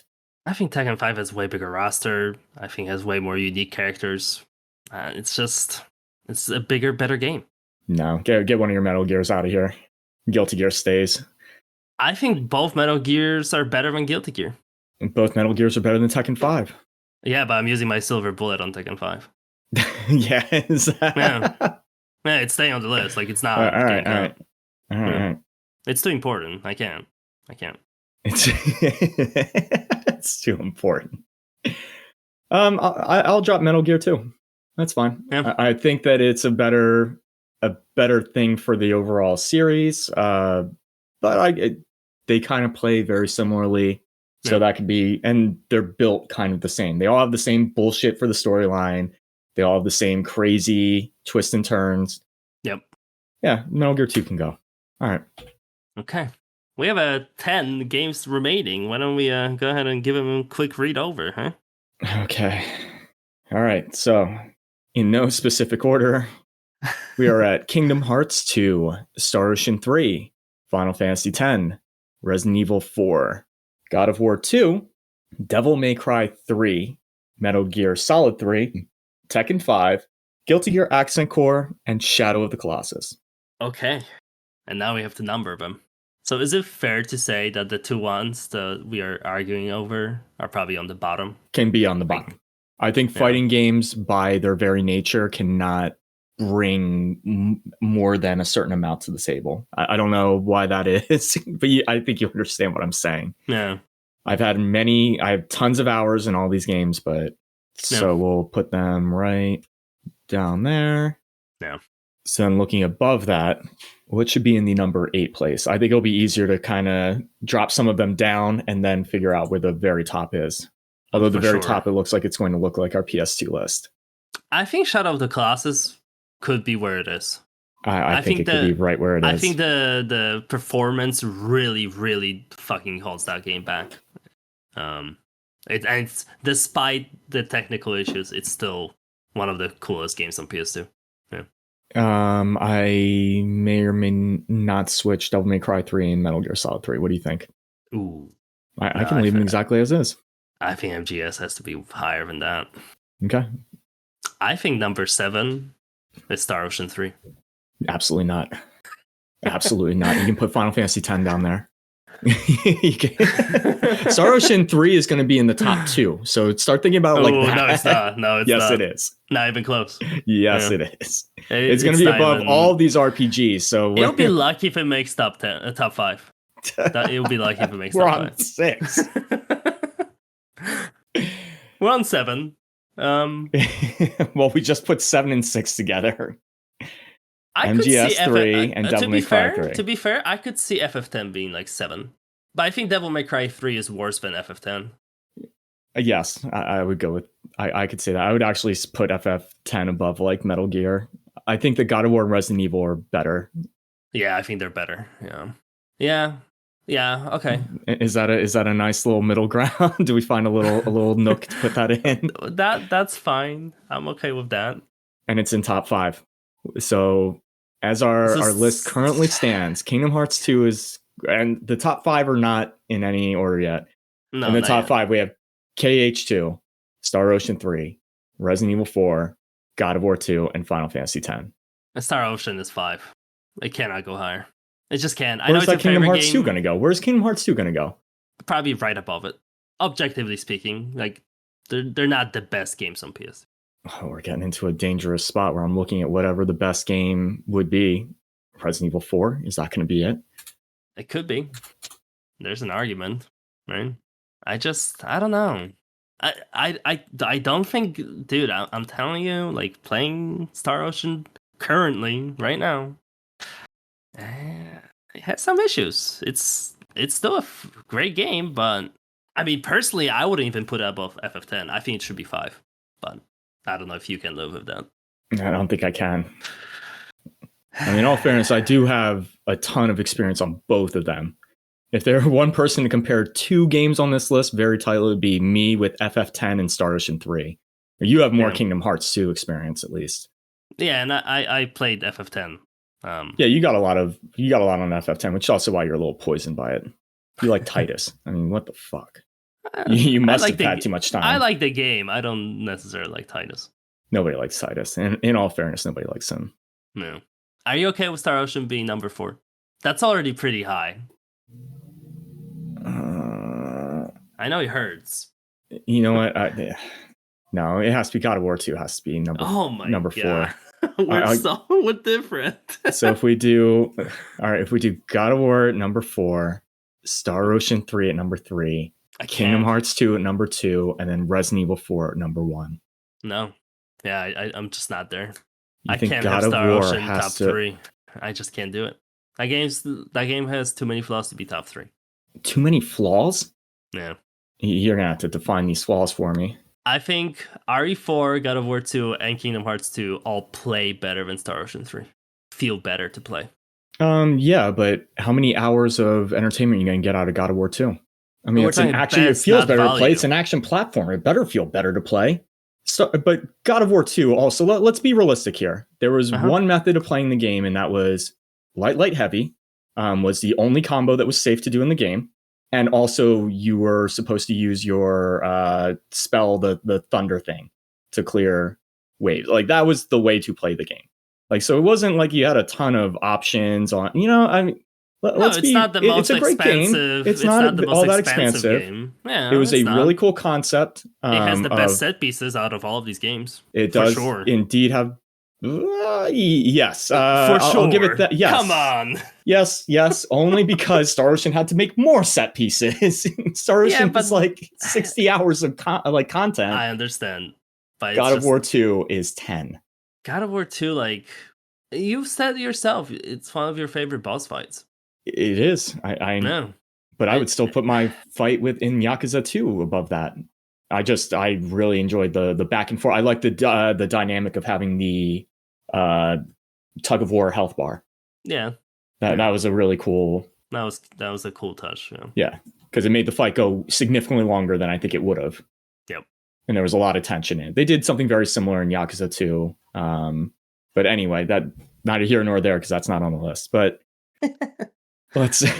but realistically, I'm talking about like what you're getting out of the game. JRPGs do offer more content in general, Always. and action games offer more polished content. So we have God of to War take 2 everything might with be a grain of salt. the most polished game on PS2. It's a pretty late entry. Like I think it came out like 2007.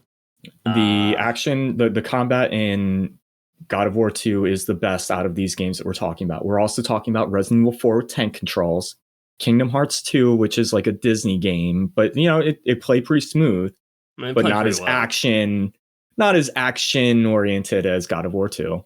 No. And Star Ocean 3, you know, which is like a long game. That's a long one to get the action to be that intense. Yeah, the combat in Star Ocean 3 is the weakest out of these. Yeah, probably until you get way later, I would say. Maybe the highest like end game content. But yeah, I can agree. But it's also Star Ocean 3 is longer than all three of these games combined. That's probably true, yeah. But again, are we talking about quantity or quality? I mean, it's a little bit of both, right? Star Ocean 3 gives you the It's best not like you finished God of War 2 and you were like, man, this was too short. That was not a feeling when you were finishing any of those other games. All of them were totally satisfying lengthwise. They weren't lacking content. You could maybe argue God of War 2 had the least content, but it probably has the highest quality content. You know what I have to check real quick? Because this might end the whole thing real quick. I'm trying to remember. I had a not good experience with one of it was either 2 or 3, where pitfalling was a big problem. God of War 2 have a lot of pitfalls in it? I don't remember. I had an obscene amount of deaths. What? No, I think it was 3 quick time events. Maybe. I don't know. I'm getting like this weird feeling. I don't like it. Yeah. But I don't know how to check that. How does that? Because I really don't like. And oh man, yeah, it did super sour one of them for me. Now I'm like, I guess it's lucky I don't remember which one it is. That's also another problem is I'm blending 2 and 3. So I'm probably giving it some of the best aspects of both and some of the worst aspects of both. But it's tough because it was like a direct trilogy. And they all played kind of similarly. Yeah, the first 3 are, pretty similar. The only thing I could propose to get out of this stalemate. Okay. No, I can't. I was about to say maybe we can put RE4 as 4, only because there's better versions of that game. PS2 was not like the platform for that PS2 game. Was not the one. It wasn't. Like it really wasn't, right? Like right, but that would be like saying Shadow of the Colossus. You know, you can't. Shadow of the Colossus was PS2 so exclusive. Resident Evil 4 was not. Like Resident Evil 4, you could play it anywhere. Like, I think exclusive get a little bit of a buff on the list, and I think everything else on our list is in fact at the time a PS2 exclusive. That would make sense. I mean, it was about the time for that. I think that's that. Plus half of these true. Are Capcom or Square Enix or. Yeah. So for that, I could put this version of RE4 as number 4. I think RE4 might be better than God of War 2 in general, and definitely better than Star Ocean. But On this list, I could see it being 4. If you don't want to put Star Ocean in 4. But you're not getting Star Ocean higher than 3, I can promise you that. No matter how you slice it. It's either 3 or 4 for Star Ocean. Now I gotta look this up. I got it. I'll tell you what.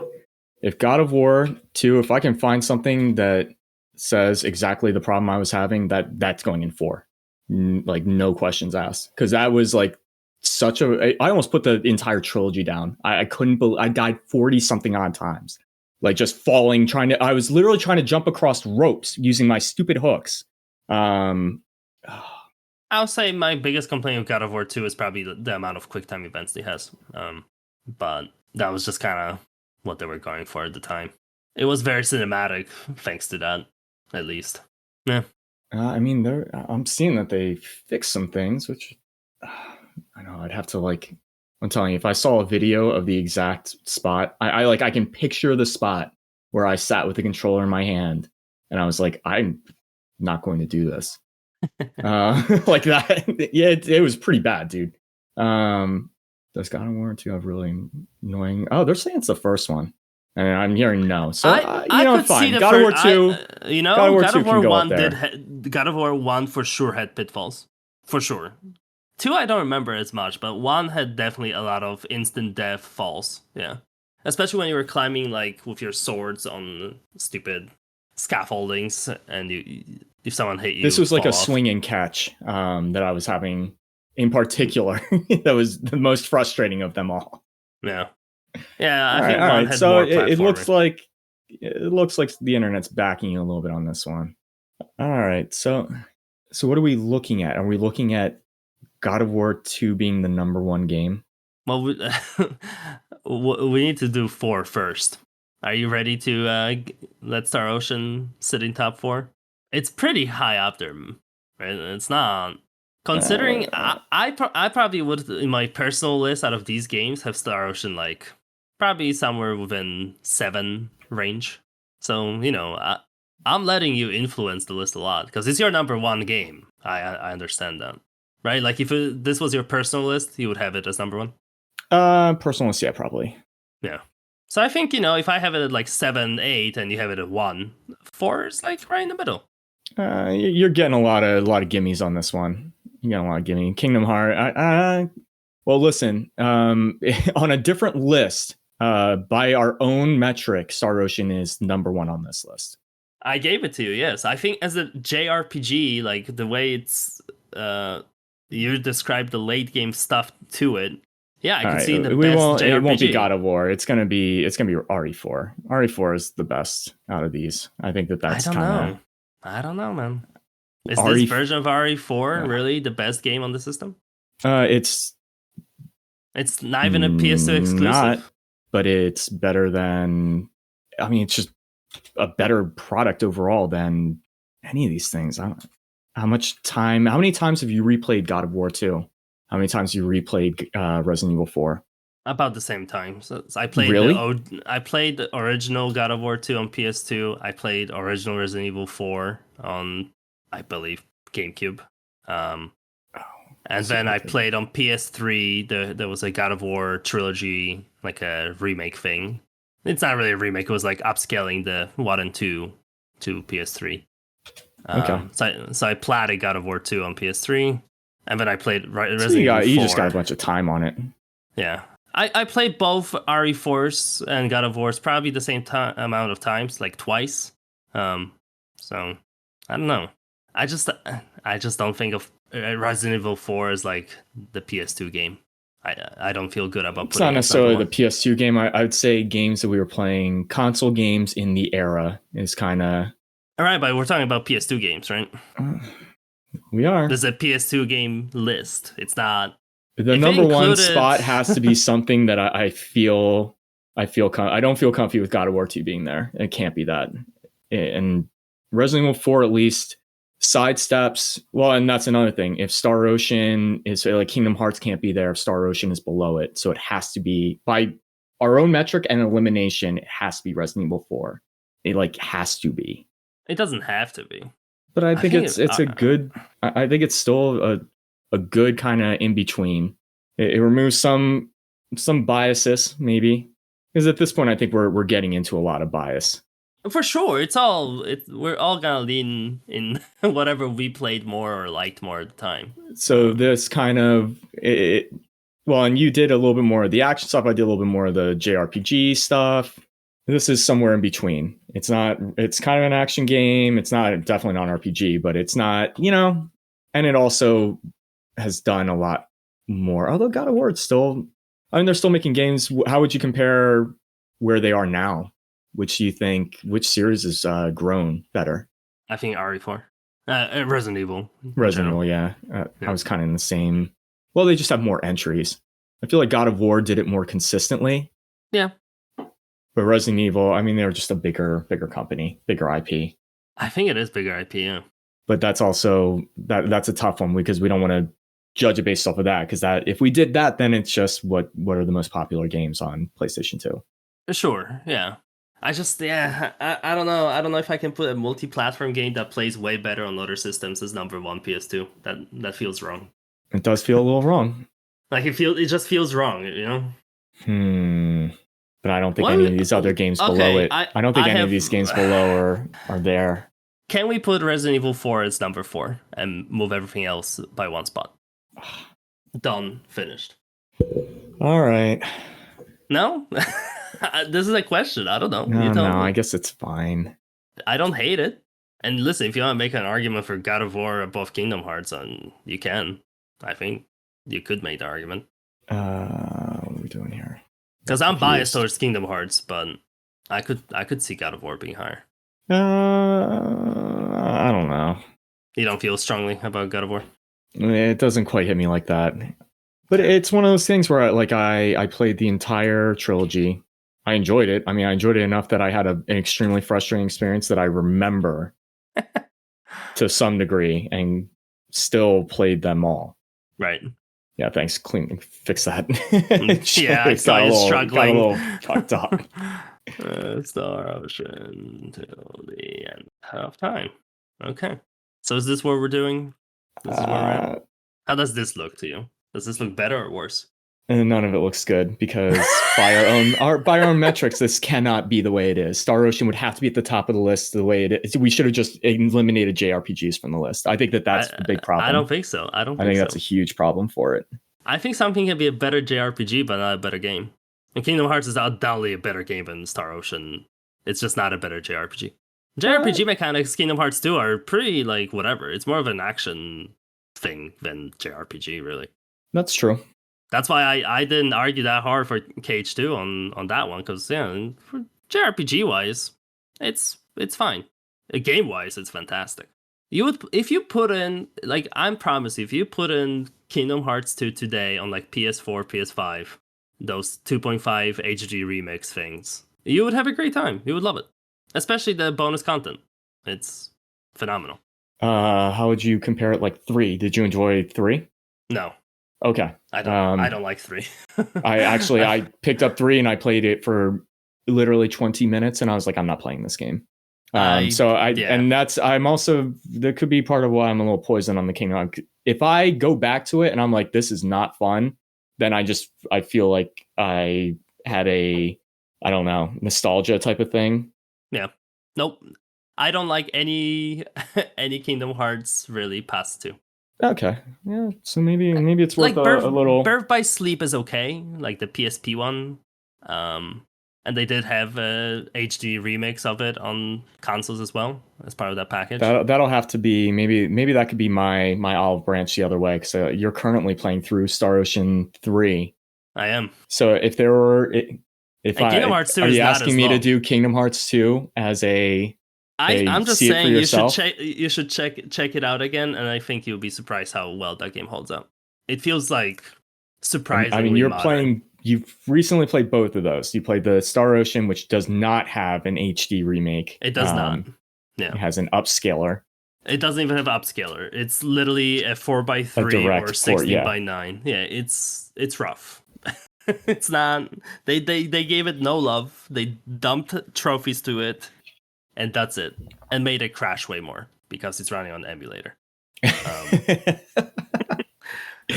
was really sweet. Yeah, I mean, maybe that's maybe it's my fault because I'm backing a game that history forgot and just and they're like, yeah, we'll put it out there, but it's like it basically got dropped on the front lawn, you know. Yeah, Here you go. Yeah, Bring that inside and try it out, and you're like, oh, yeah. has it been drinking all night? What the what's that smell? All right. I will say, I think I like Star Ocean till the end of time more than FF10 from what I've played so far. Yeah, I could see that being a better game overall. Again, this is my first time playing it, so like, it sounds silly to say, but it might be a better JRPG from what I'm seeing.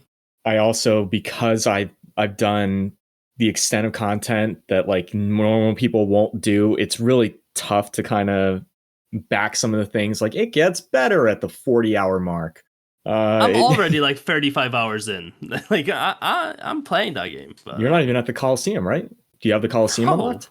No, dude. And that's not even you got time. I'm gonna play like 80 hours of that game by the time I'm even close to the end of the story. And I already know I'm not gonna do all the side content. There's just no way.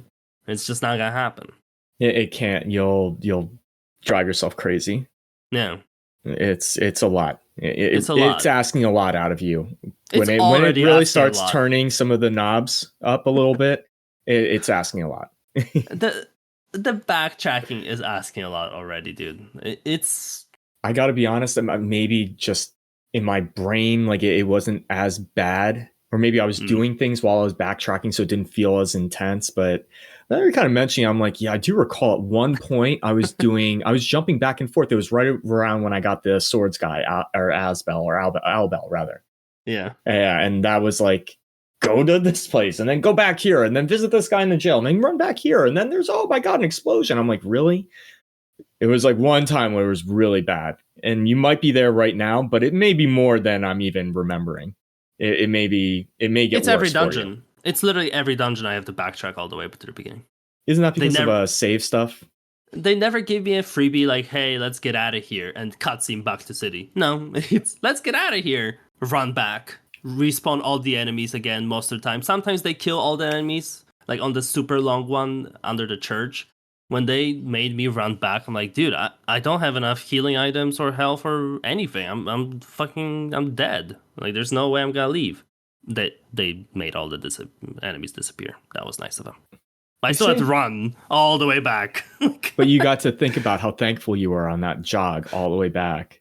Yeah, the running back is... That's the Shadow of Colossus. You know what I mean? That's letting the player breathe between encounters. Right. That's done by design, buddy. That's why it's the best JRPG of all time. It could be. You know, I think when I'm judging these things, as far as I'm concerned, most of the RPGs, you're kind of getting the same type of vibe, right? You're gonna have a main character with his friends. They're all high-fiving.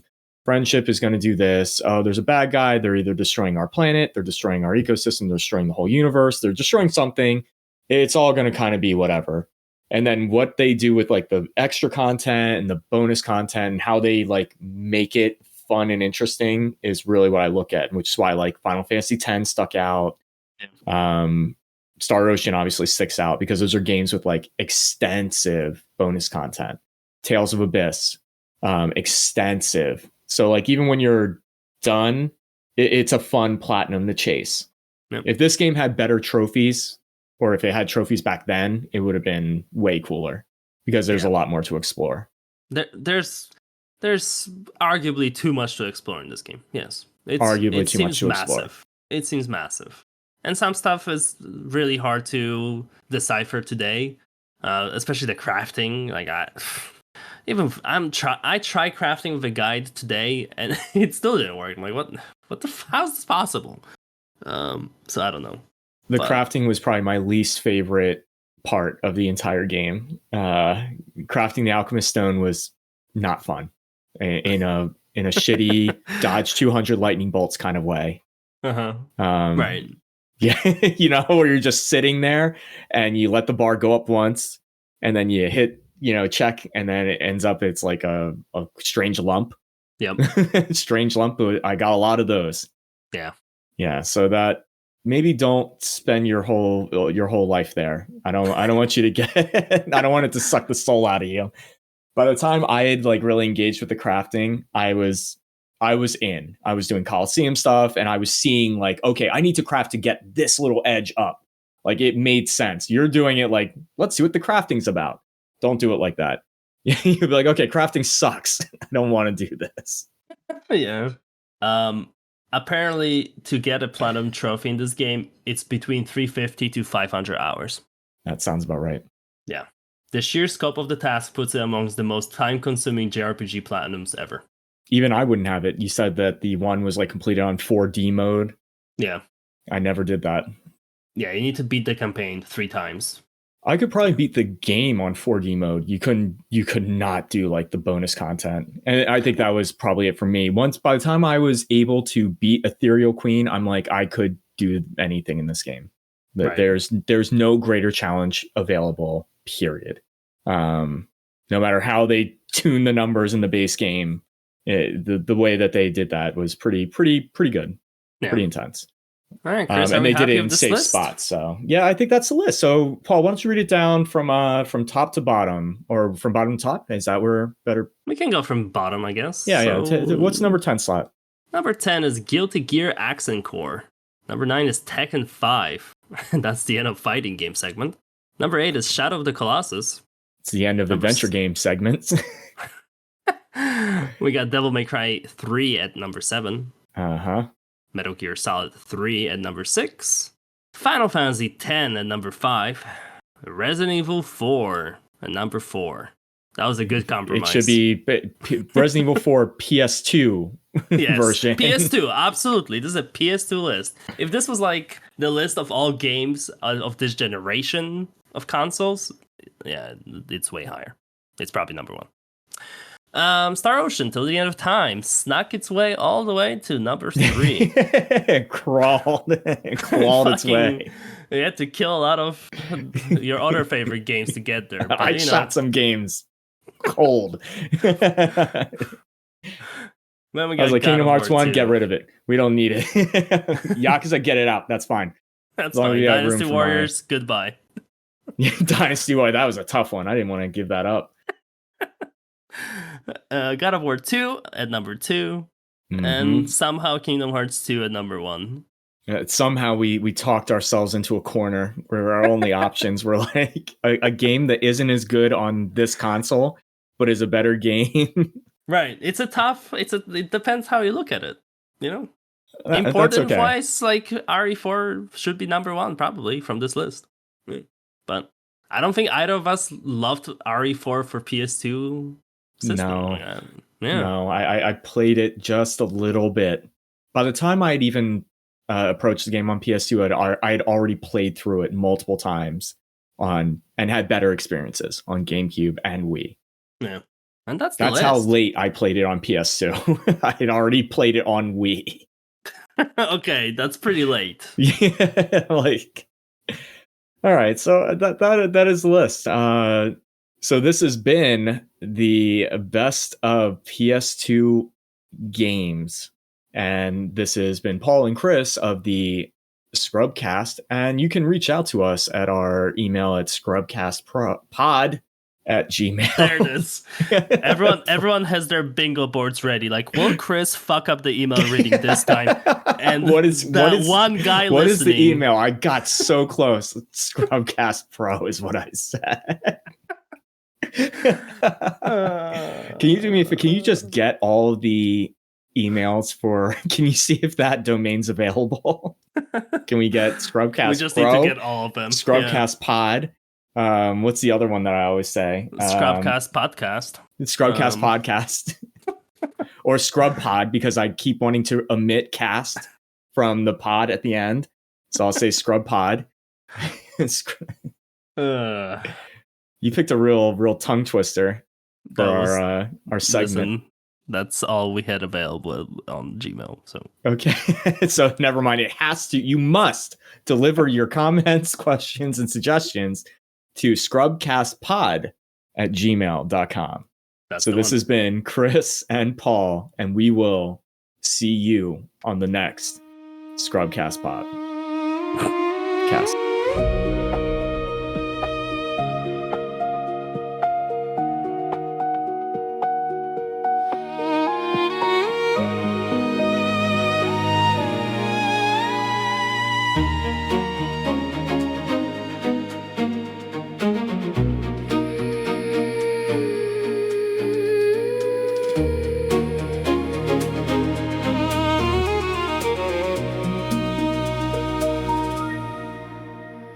I'm broken now that I let the slime into my heart. I said yes, if you now will never be apart. I took it for granted, now I understand it, it is slime. Surrendering to slime, the force of life decline. Its touch is right, like a filthy kiss goodnight. Scrub, scrub, scrub. Slime is oozing out of every pore. In everything I do, I can see it more and more. Now I'm sad and full of shame. I rue the day he came into my life. Oh, it is slime. Surrendering to slime. Build poison all the time. Gives me a little bite, like a filthy kiss goodnight.